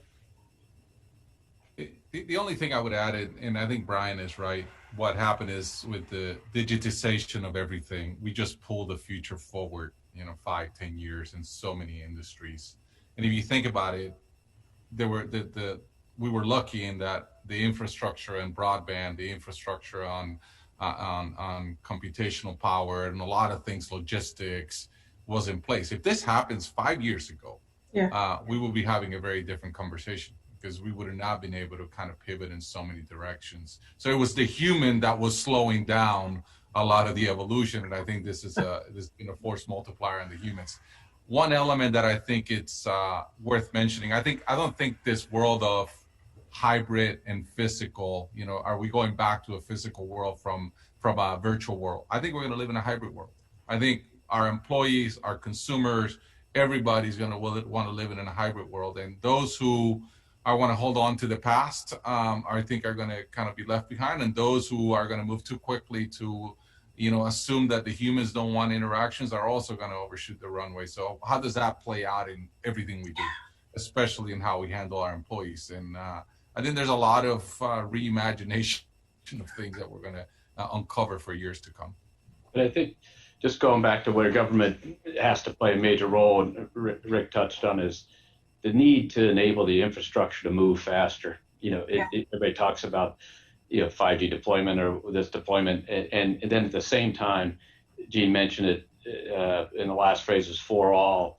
The issues, we also have to have it for all. And so the competing concerns of that, the social determinants of lack of broadband access were put on the table in this crisis. Just like the social determinants of health, we saw a lot of it.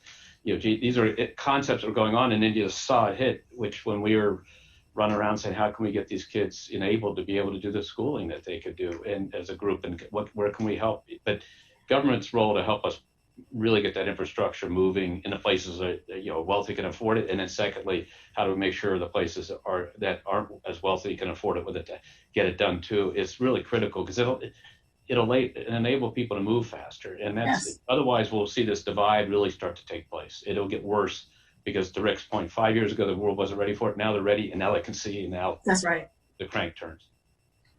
So y'all, I promised to come back to talk about Charlotte before we wrap up. So I do want to make sure we have a chance to go there. It's pretty amazing. We've talked a lot about the various challenges that the world, that Charlotte, that everyone is facing right now. However, even in the midst of all of this Charlotte region is still at a very attractive place where we're seeing businesses grow, expand, and invest. Even now, this summer, Centene announced a $1 billion with a B. $1 billion investment in Charlotte that could bring as many as 6,000 jobs. We're still growing. There's still opportunity here. Rick, when we were talking last week, we talked about how people are still looking to move to Charlotte. Gene, we talked about this, and one of you said Charlotte has the opportunity to be the city that the rest of the country looks up to. So people are moving to Charlotte. Even now, you're seeing folks from New York and other areas, even more so. In fact, again, not a new trend, but an accelerated trend, move to Charlotte. If we can be the city that the rest of the country is looking up to, what's it going to take? Is there anything different, anything faster that we need to do to make sure we're capitalizing on this unique moment? Well, again, you said it exactly right. We're still attracting, and obviously in the healthcare field, we're attracting top-notch physicians from all over the country in this moment coming here. Sometimes, some of the regions of the country that were harder hit, they're trying to escape there and come here, and we'll gladly welcome them. I think the one thing that we're very excited about is this partnership that you mentioned with Wake, where we're bringing a medical school to Charlotte. We're one of the largest health cities in the country that doesn't have a medical school, and we'll be building an innovation district around that. So, simulation labs and research and scientists. I think that's, and we believe here in the next at least 2 decades, we can bring another 20,000 jobs to Charlotte in this region. What will be different, though, is and it's been particularly obviously front and center. We don't have enough life science type jobs in Charlotte. So I think our focus is going to be, it'd be great to have a Pfizer or a Moderna come and want to bring some folks here as well. So we're intending to create sort of this workforce of the future with respect to life sciences, and I think that's something that we believe we're going to be working with our colleagues to sort of as Charlotte continues to lead the way. Russ, I believe that when kids coming out of college ask, where should I go work? I said one of the 3 criteria should be you should go to a company that is part of the future, not part of the past. It should be a company that, not only is the company growing so you get more opportunities that you otherwise would, but a company that is in the future. I think we as a city need to apply that same rigor and model. I think what Gene is doing by opening a medical school here is, an example of what that is going to unleash. And it's just what, new things will happen in Charlotte. We as a city probably need to lean in more. The announcements over the weekend of, Oracle moving, all these tech companies moving out of California. We should be getting our fair share of those technology companies here. I think we're that kind of city, like Austin, like Denver, that can bring jobs to the future so that we can train our youth to work in those companies. Because, I think we need to make sure that this is kind of a supply and demand thing. And that's something that, I think we have a very pro-business leadership in our city, but we probably need to support them in getting new industries here as well. I think my colleagues have spoken well. The communities has a great relationship between business and government to get stuff done. I think you've got some we've got some exciting initiatives going on, that are, what Gene's going to do, which is a multi-year and that work, which is constantly swims forward, which is tremendous. And then the growth companies like Rick's company, and then the infrastructure that we and Meg provide are critical. But I think we can't take for granted the issues to solve some of these issues in the background and make sure they're doing. When you're 50 out of 50 on economic mobility, that isn't a brand enhancing thing. I'd hear about the reference to us in settings that had nothing to do with us. I'd be in some setting someplace and they'd be pointing out, we did this work in Charlotte, was 50 out of 50. And you're like, that's not the brand you want in front of a bunch of CEOs, in some meeting where they're learning about what the study is about. And suddenly, so we got to tackle some of these problems and make sure we're doing it. And that's the thing is the Opportunity Task Force did the work. They laid it on the table. This is what you have. I don't think it's changed in the current environment. The issues I think are understood, and we just got to go after them as a business community and a governmental community supporting each other to make it work. Because when you get down to the straightforward thing, in the end of the day, the ability to commute, the ability to find great jobs, the ability to find growth companies, the ability, the Charlotte-Mecklenburg region has it over 99% of the people out there. So they don't have to, they can go in with the chin up and pride that people should want to come there. Then they need us to provide enough architecture to help. But importantly, we have to nurture what we have to keep it growing in the right direction. And I think you're seeing, between the 4 companies here, 4 different examples of what nurturing is, right? An independent, big public-owned company, Red Ventures, which is a growth company, Gene, which is a major hospital, is making great things, Mega, which is a subsidiary of a company but has the ability to consolidate within a group, I'm sure, if in an industry which is going to consolidate. And that's what you need, these anchors, that some of us that anchors will, these new companies, as Rick said, come to the fore. But don't forget, we do have to solve some of these issues, or at least keep working on them to keep that brand going in the right direction. And there's never a better time for it, because when you can drive 10 minutes on surface roads and get to uptown to work, that is a hell of an advertisement compared to what a lot of cities had to put on the table.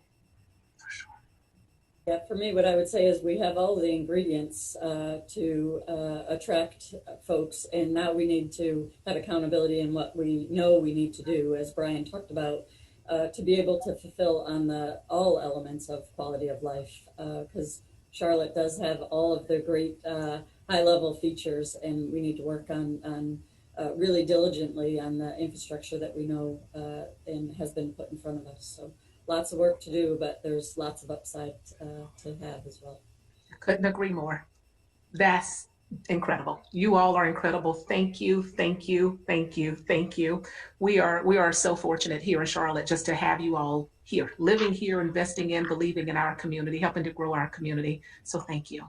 And thank you to all of our attendees. We're glad you were able to join and to be a part of this fantastic conversation, soak up all the goodness that you heard here. We told you that we weren't going to skip a beat with this being virtual. Also want to say thank you to the Charlotte Alliance for making this happen. I don't know where else you could go and listen in on some of the top business leaders who are literally driving the change to be a part of that conversation. So we thank you to the Alliance. Before we continue the agenda, we are going to take a 5-minute intermission just so you can catch your breath after all of this. Please enjoy a musical interlude by the Jazz Arts Charlotte. There's a countdown on your screen right about now. So we'll see you back in 5 minutes. Thanks, everyone. Thank you, Ross. Great job. Thank you, Russ. Great job.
Welcome back. I think we can all agree that conversation was one we won't forget.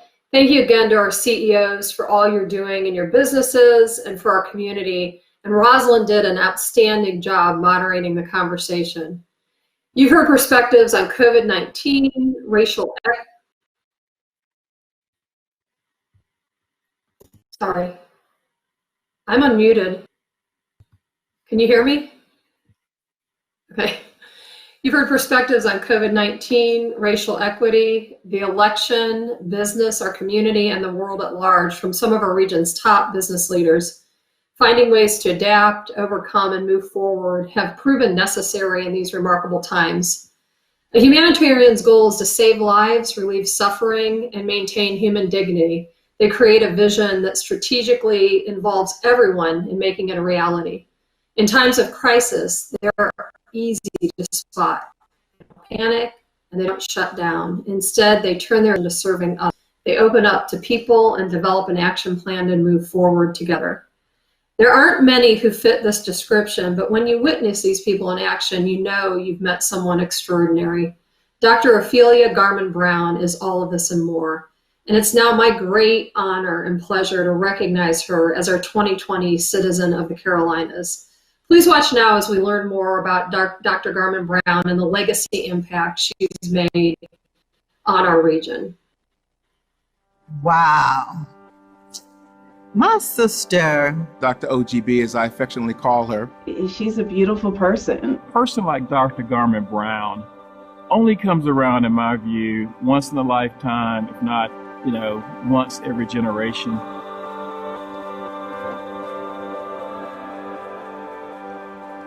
She is a physician healer. She's a minister healing souls. She is an advocate for the community, and all of her activities really centers around healing not just individuals, but healing communities, populations, and society. People are really the lifeblood that propels Ophelia. She's just one who has that discerning spirit that can truly tell when someone is in need, and she does not hesitate to take care of whatever that need is for someone else. In Greek, her name actually translates to mean help. And that's what she's been about all her life. I think she's here to remind us all that we have an accountability to each other. It's truly to make sure that all people are seen. She starts with those that are in the community that are least among us when it comes to either access, when it comes to access to capital, when it comes to social capital. The impact that she's had on so many people and so many generations of lifting them up, of helping them thrive, I think is with us for generations. So when I think about the Citizens of the Carolinas Award, I mean, the essence of that award is really someone that's had an impact in the community that they're in, or the impact on the state. I don't think we'll ever talk about upward mobility again without understanding the impact that Dr. Garman-Brown has brought to the conversation. For someone who has, in my mind, has not sought the public notoriety, she has touched so many people. Dr. OGB is uncomfortable about a number of honors that she's received and deserving of. And that just tells you who she is as a person, foundational. Charlotte is a better community. North Carolina is a better state because of some of the things that she has done. The country is probably a better country because of Dr. Garman-Brown and what she inspires in other people across the country. Really could not think of anyone I've interacted with that's more deserving in this community than Ophelia. I want to say thank you. I want to say thank you for being courageous and stepping out and leading during a time when individuals may not have been as receptive to the message. You made a huge impact on my life, and so I want to just thank you for that. You were brought to us, you were created by your maker to make an impact. We are a better community and a better people for the work that you've done. I just want her to know how proud I am of her and all of the great work that she's done to help so many. Ophelia, Eugenia Garman Brown. I just want to say, as your sister, I am just so very proud of you. I thank God for you every single day. And I love you so very, very much. Thank you, baby.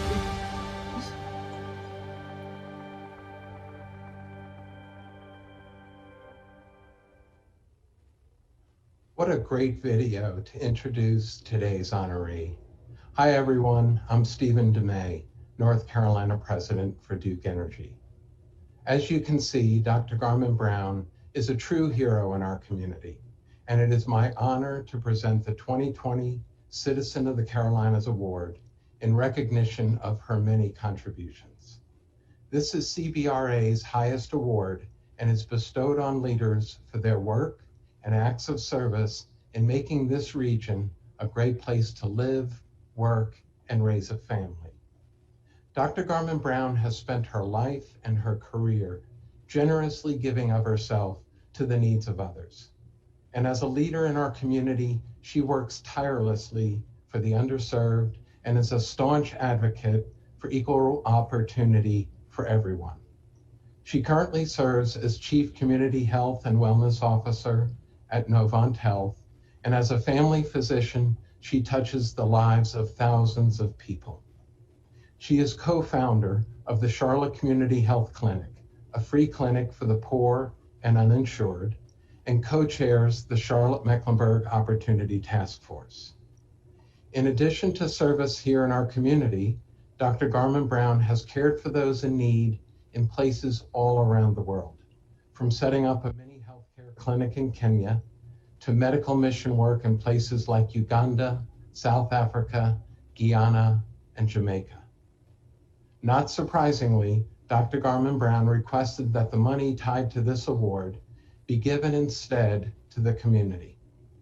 This money has been donated to the Novant Health Foundation, and today we are presenting her with this certificate. Doctor, I'm going to hand it through the screen to you.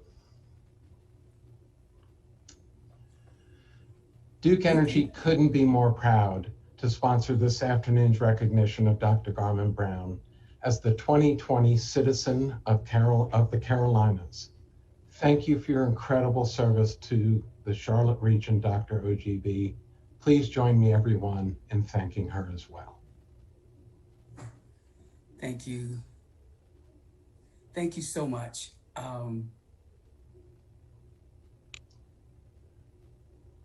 Thank you so much.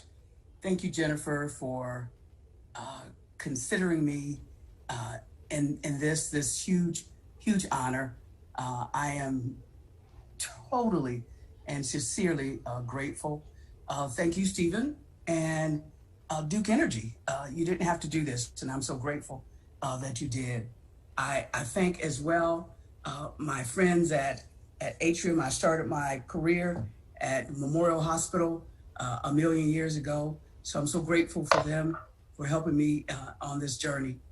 And I also like to thank Novant Health, in particular Carl Amato and Jesse Curitan for supporting me and allowing me to do what I needed to do in community.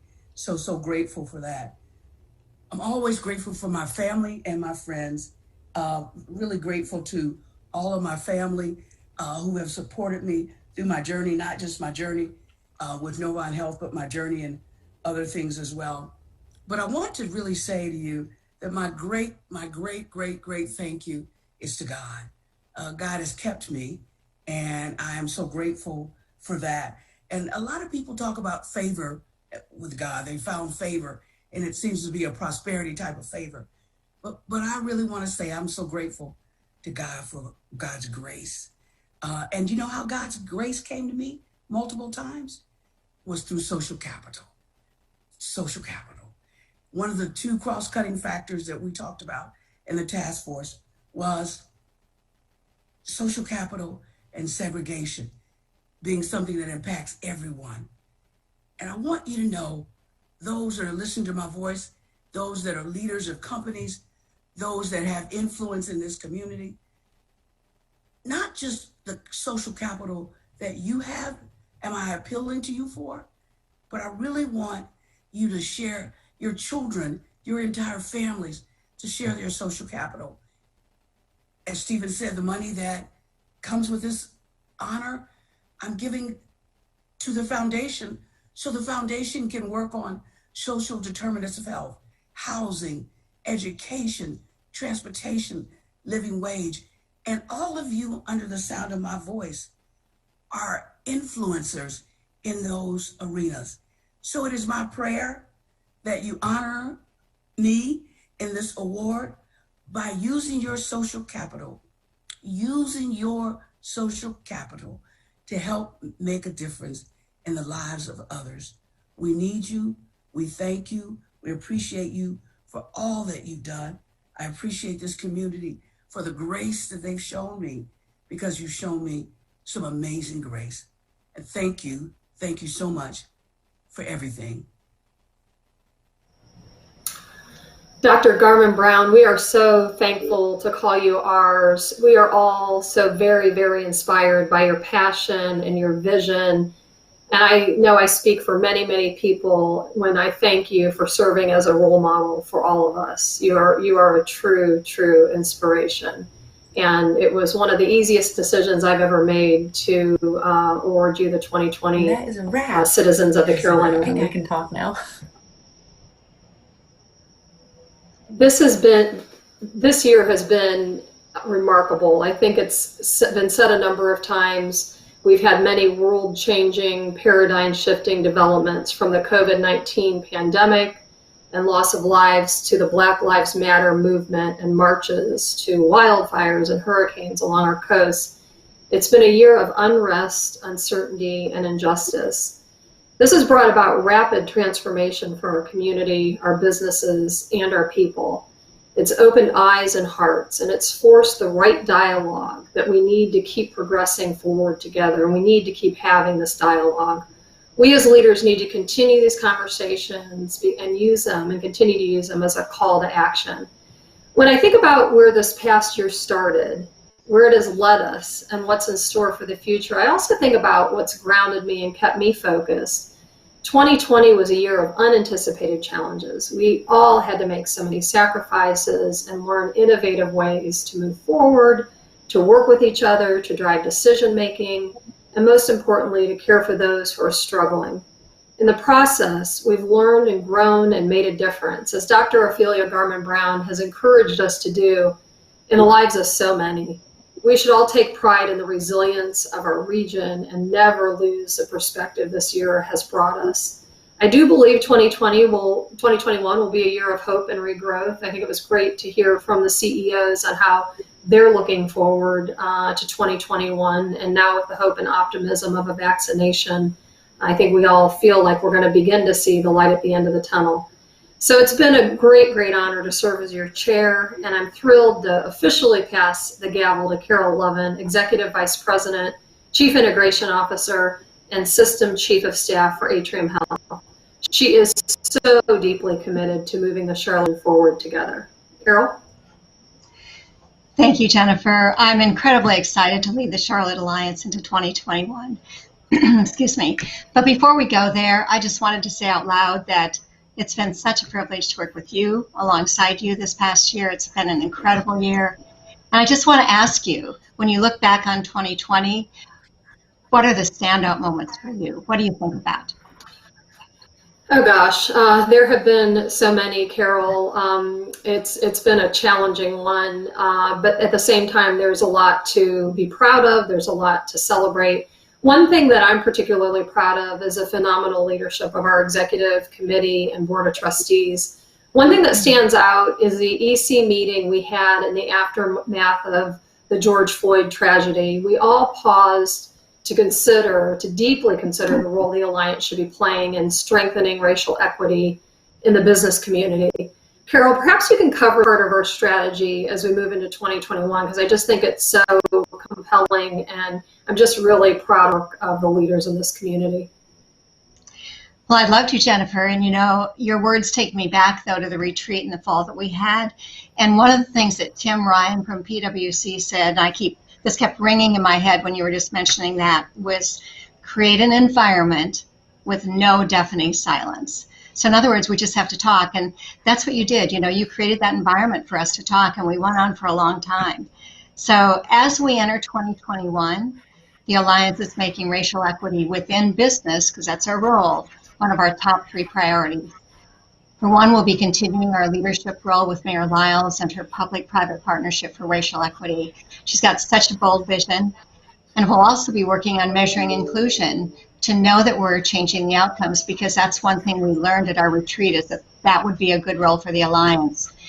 And really, most importantly, we're bringing together business, government, education, and nonprofits to find solutions that lift up our people and lift up our communities. And Jennifer, as a CHRO, you're focused on the importance of people. You focus on that every day. So give us a few of your thoughts. Absolutely. People and a strong workforce are just key to the success of businesses in the area. You heard our CEOs talk about that. You heard Rick Elias talk about Road to Hire and the way in which our community has collaborated and gotten really creative and innovative about how we continue to approach workforce development. One thing that I would say is businesses are choosing to invest here, continue to invest here. Through November of 2020, the Charlotte region has seen 57 announcements representing about 8,200 jobs and $2.6 billion in capital investment. And roughly half of these announcements came from existing companies. So it's always great when you see existing companies doubling down their invest Charlotte region and expanding and growing right here at home. It just really says a lot. And then the other half were from companies new to the region. Among these was the landmark summer announcement, and this was so exciting for all of us, of Centene. They're a Fortune 50 company, and they're going to develop a state-of-the-art corporate campus in the University City neighborhood. So this has just been a real transformational win for our region. The growth of industries like fintech, insurance, healthcare, manufacturing, technology, and also transportation really signal continued confidence in this region. So Carol, talk how you plan to continue to build upon this momentum as we move into 2021. Well, excuse me. Well, first, we love the 2020's momentum. Not many regions can say that, Jennifer. And, I keep thinking now about what Tom Zandi said from Moody's at our retreat. And he said that Charlotte speaks with one voice and we work together. And we heard that this morning from our panelists, the CEO panelists. Tom said that partnerships between business, higher ed, and government are something that Charlotte's good at and that Charlotte is known for. And this will power our growth going forward. And again, that was completely underscored this morning. Such confidence by our CEO leaders in this community. So to your question, we're definitely committed to keeping those announcements coming in 2021. And you asked how. And really, that's pretty simple, because the how is the team. And the team is really a whole team of teams. You heard Jane talk about this morning about how Atrium uses the team of teams concept when we do execution, and it really works. And when we think about the economic development team, it's not one team. It's one team comprised of many. It's the Alliance, it's the City of Charlotte, it's Mecklenburg County, it's all of the other counties surrounding us, 14 counties actually. And we all work together in economic development, and we play different roles at different times. So here's for an example for how it works. So early in the process, the Alliance takes the lead in marketing and getting us on the short list of companies. In fact, in 2021, we plan to launch a new campaign to generate over 3 million media impressions. And you're probably wondering where. So we'll be targeting the New York, New Jersey area, plus Chicago, San Francisco, LA, Montreal, and Toronto. And then as a company narrows its sites within the Charlotte region, we'll continue to support our primary responsibility of our partners, either the city or one of the 15 counties, because it just makes sense to do that. But we've got to get this project to this region together. And then as day one gets closer, then it's the Alliance's role to connect and really integrate new companies into our business community. But Jennifer, as important as new growth is, and we've talked about this a lot, you and I have, supporting the businesses that are already here is equally important. And the Alliance takes the lead in doing that by bringing our business community together to advocate for policies and also lead campaigns. And a lot of people don't know that encourage business revitalization, which is what we all want and need right now. So speaking of advocacy, we've had some success in 2020. Can you tell us about it? Well, yeah, this is another area where I would say I'm very proud of the Alliance team, because advocacy really is critically important to make sure that we continue to have the conditions in the region that are conducive to continued growth and encourage continued growth. And so as a voice of business, the Charlotte Regional Business Alliance ran the successful Vote Yes for Bonds campaign that drove record high public support for the City of Charlotte's bond measures, ensuring continued investments in neighborhoods, housing, and transportation. So these bonds, just to give you a sense for the size and magnitude of this, represented nearly $200 million of investment in critical infrastructure for the city. And they'll help fund another $50 million in affordable housing. We all know that we've been working on affordable housing as really key to economic mobility, and more than $100 million for transportation improvements, and nearly $45 million for neighborhood improvements. So when you think about all the components of economic mobility and the things that need to be in place to make economic progress and growth equitable for all, this is a really key milestone for the Charlotte region. So our advocacy efforts in 2020 focus primarily on critical infrastructure and business relief. And this also includes additional appropriations in our Charlotte Douglas Airport and also our Concord Regional Airport of $30 million. We're also making progress on additional funding for broadband across both North and South Carolina. So really proud of the things that we were able to advance in 2020, Carol. Well, I'm proud of that work too, Jennifer. And the work in 2021 is going to be even bolder, because especially when it becomes related to infrastructure and transportation. So when we think about how much development has occurred in our region over the last 20 or 30 years, going forward, there are big plans underway, plans that span our center city to both sides of the Carolinas. And the time is really now to get behind that. So we've got to prioritize investments in transportation, innovation, education that make us a more equitable and world-class region, because we know that we are. So more to come on that next year. Yeah, and equitable economic growth is how we must be thinking about it. And along these lines, another thing that we made progress on is formally launching the Alliance Foundation, which amplifies the work that the Charlotte Alliance and our partners are doing to advance prosperity for all and champion a new model of inclusive economic growth. Yeah, you've led us through quite a year, Jennifer, and I'm proud to have been a part of it with you. Absolutely. Well, we've made a good team, and I'm proud of the work of the Alliance. It's the collective effort by our investors, business leaders, and public officials. I'm very proud of these accomplishments. 2020 gave us a time to pause and a time to reflect in ways we didn't anticipate. We had to learn new ways to operate, different ways to communicate, and how to adapt to a brave new world.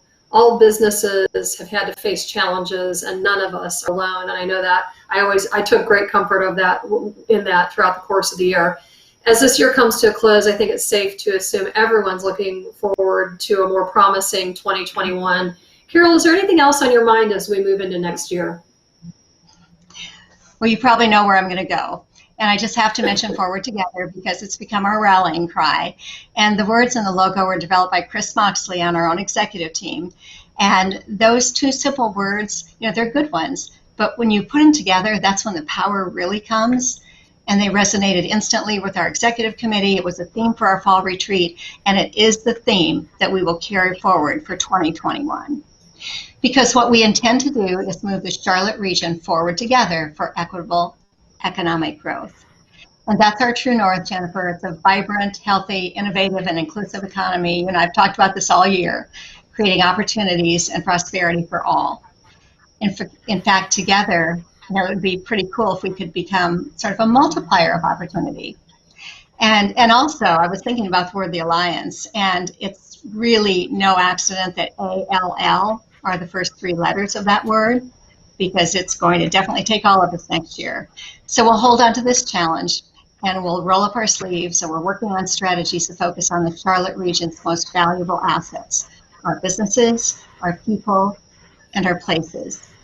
And Jennifer, we're going to do everything we can to do 3 things. And these were the same themes from our retreat this fall, and they resonated with the businesses across Charlotte. Number 1, accelerate business growth and economic revitalization. 2, drive racial equity in our business community. And 3, launch a coalition for a better 2050. This work is just really made for us because it leverages our unique role, the Alliance's role as the voice of business, and also as the connector and convener of our business community. And as you know, Jennifer, we adopted these 3 as a board just last Thursday at our annual meeting. And we'll be sharing a link with everyone to our entire 2021 plan with all the details, more than you probably want. So just a reminder that the Alliance is certainly more than a building and a team uptown, or mostly now at home for that matter. It's really all of us. It's our collective and powerful voice. It's driving progress and prosperity for all. It's moving the Charlotte region forward together. And I know we at Atrium Health are incredibly proud to be part of the Alliance. So Jennifer, I just have to say thank you once again for your leadership and guidance in this very extraordinary year, navigating us through 2020. You'll never forget it, I know, and neither will any of us. Many thanks also to our executive committee, our board of trustees, and all of our public and private sector investors. You all are amazing, and you're amazing champions for our region. And to Janet and the Alliance team, you're a small but mighty crew, and your efforts to advance our mission within this pandemic show your deep commitment to us and to the community, and for that we're very grateful. So now it's my great pleasure to announce our 2021 Executive Committee. And in advance, I want to say a big thank you to each leader and to each organization involved, because it's going to be a lot of work, but we're super excited about it. And also thank you to countless others who will be giving their time and energy to support our mission. Together, let's make 2021's Charlotte's moment. So let's roll the video, please.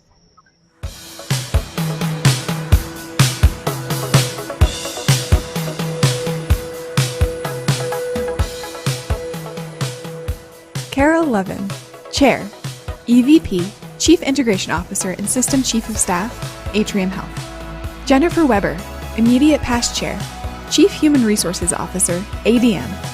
Malcolm Coley, First Vice Chair, Charlotte Managing Partner, EY. Keith Cockrell, Second Vice Chair, Global Technology and Operations COO, Bank of America. Luis Uberis, Secretary and General Counsel, Attorney at Law, Moore and Van Allen, PLLC. Joe Paradise, Treasurer, Managing Partner, KPMG. Janet Labar, President and CEO, Charlotte Regional Business Alliance. Michaelina Antejares, Young Professionals Chair, Venue Sales Manager, CRVA. Clay Armbruster, President, Johnson C. Smith University. Heath Campbell, Regional President, Truist. Derek Close, Partner, Springsteen Capital. Melissa Cronin, Managing Director, Accenture. Jesse Cureton, EVP and Chief Consumer Officer, Novant Health. Dina Diorio, County Manager, Mecklenburg County. Danielle Frazier, President and CEO, Charlotte Works. Tom Glick, President, Tepper Sports and Entertainment. Jeff Gray, President, Signature Consultants. David Head, CLT Alliance Foundation Chair, Managing Director, Strategic Account Executive, Grant Thornton. Reginald Henderson, Vice President, Government Affairs, Lowe's Companies. Donnie Hicks, EDAC Immediate Past Chair, Executive Director, Gaston County EDC. Julie Jansen, EVP of External Affairs and Carolinas Region President, Duke Energy. Marcus Jones, City Manager, City of Charlotte. Pat Jones, Vice President and General Manager, Carowinds. David Longo, Founder, Chairman, and CEO, CBI. Scott Millar, EDAC Chair, President, Catawba County EDC. Tracy Montross, Regional Director of Government Affairs, American Airlines. Christopher Moxley, Co-Owner, 704 Shop. Alan Sauber, Chief Ethics and Compliance Officer, Premier. Hunter Scholl, Greater Charlotte Market Executive, Wells Fargo. Jennifer Troyer, Dean, Belk College of Business, UNC Charlotte. Laura Ulrich, Regional Economist, Federal Reserve Bank of Richmond. Fred Whitfield, President, Charlotte Hornets Sports and Entertainment. Banks Wilson, President and Creative Director, Union. T. Ross Young, Vice President, Government Relations and Retail Business Services, Food Lion.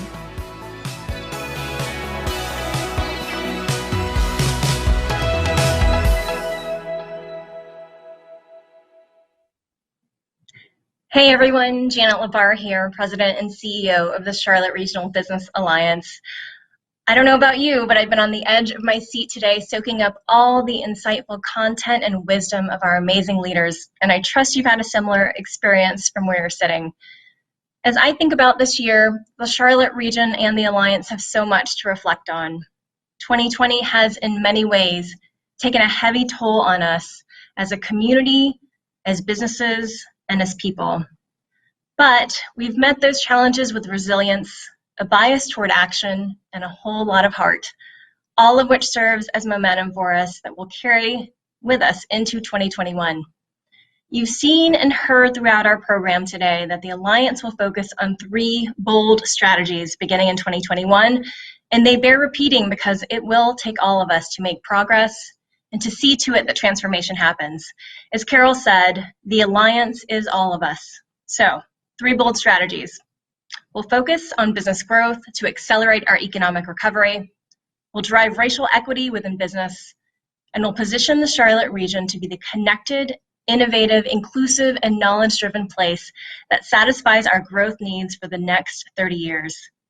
The Charlotte region is full of promise, and there is no organization better poised to lead our region in realizing our economic potential than the Alliance. Thank you so much for joining in our charge for economic growth that's equitable, for championing people, business, and place, and for your partnership and investment in the Alliance. Thank you to our CEOs of our headquartered companies, Rick, Meg, Brian, and Jean, as well as Roz, for leading by example and for enlightening us today. Congratulations and thank you to Dr. Ophelia Garman-Brown for inspiring us. Thank you to Jennifer and Carol, our executive committee, and our board of trustees for guiding us. And thank you to our annual Outlook sponsors for bringing this program to life. Special shout outs to the Alliance team for all you're doing to serve this amazing Charlotte region. I am grateful for all of you and excited to move forward together in 2021. Some housekeeping before we go. The Alliance wants to hear from you, so following the annual Outlook, you'll receive an email asking for your feedback on today's event. Please take 5 minutes to complete it and help us create an even better experience for you in the future. Now, we're going to move into our virtual reception. So please use the button on the left called Virtual Reception to join us. For those of you who are joining via YouTube, you should also have a link to join in your pre-event email that was sent last Friday and again this morning. So thank you all again, and I'll see you at the reception.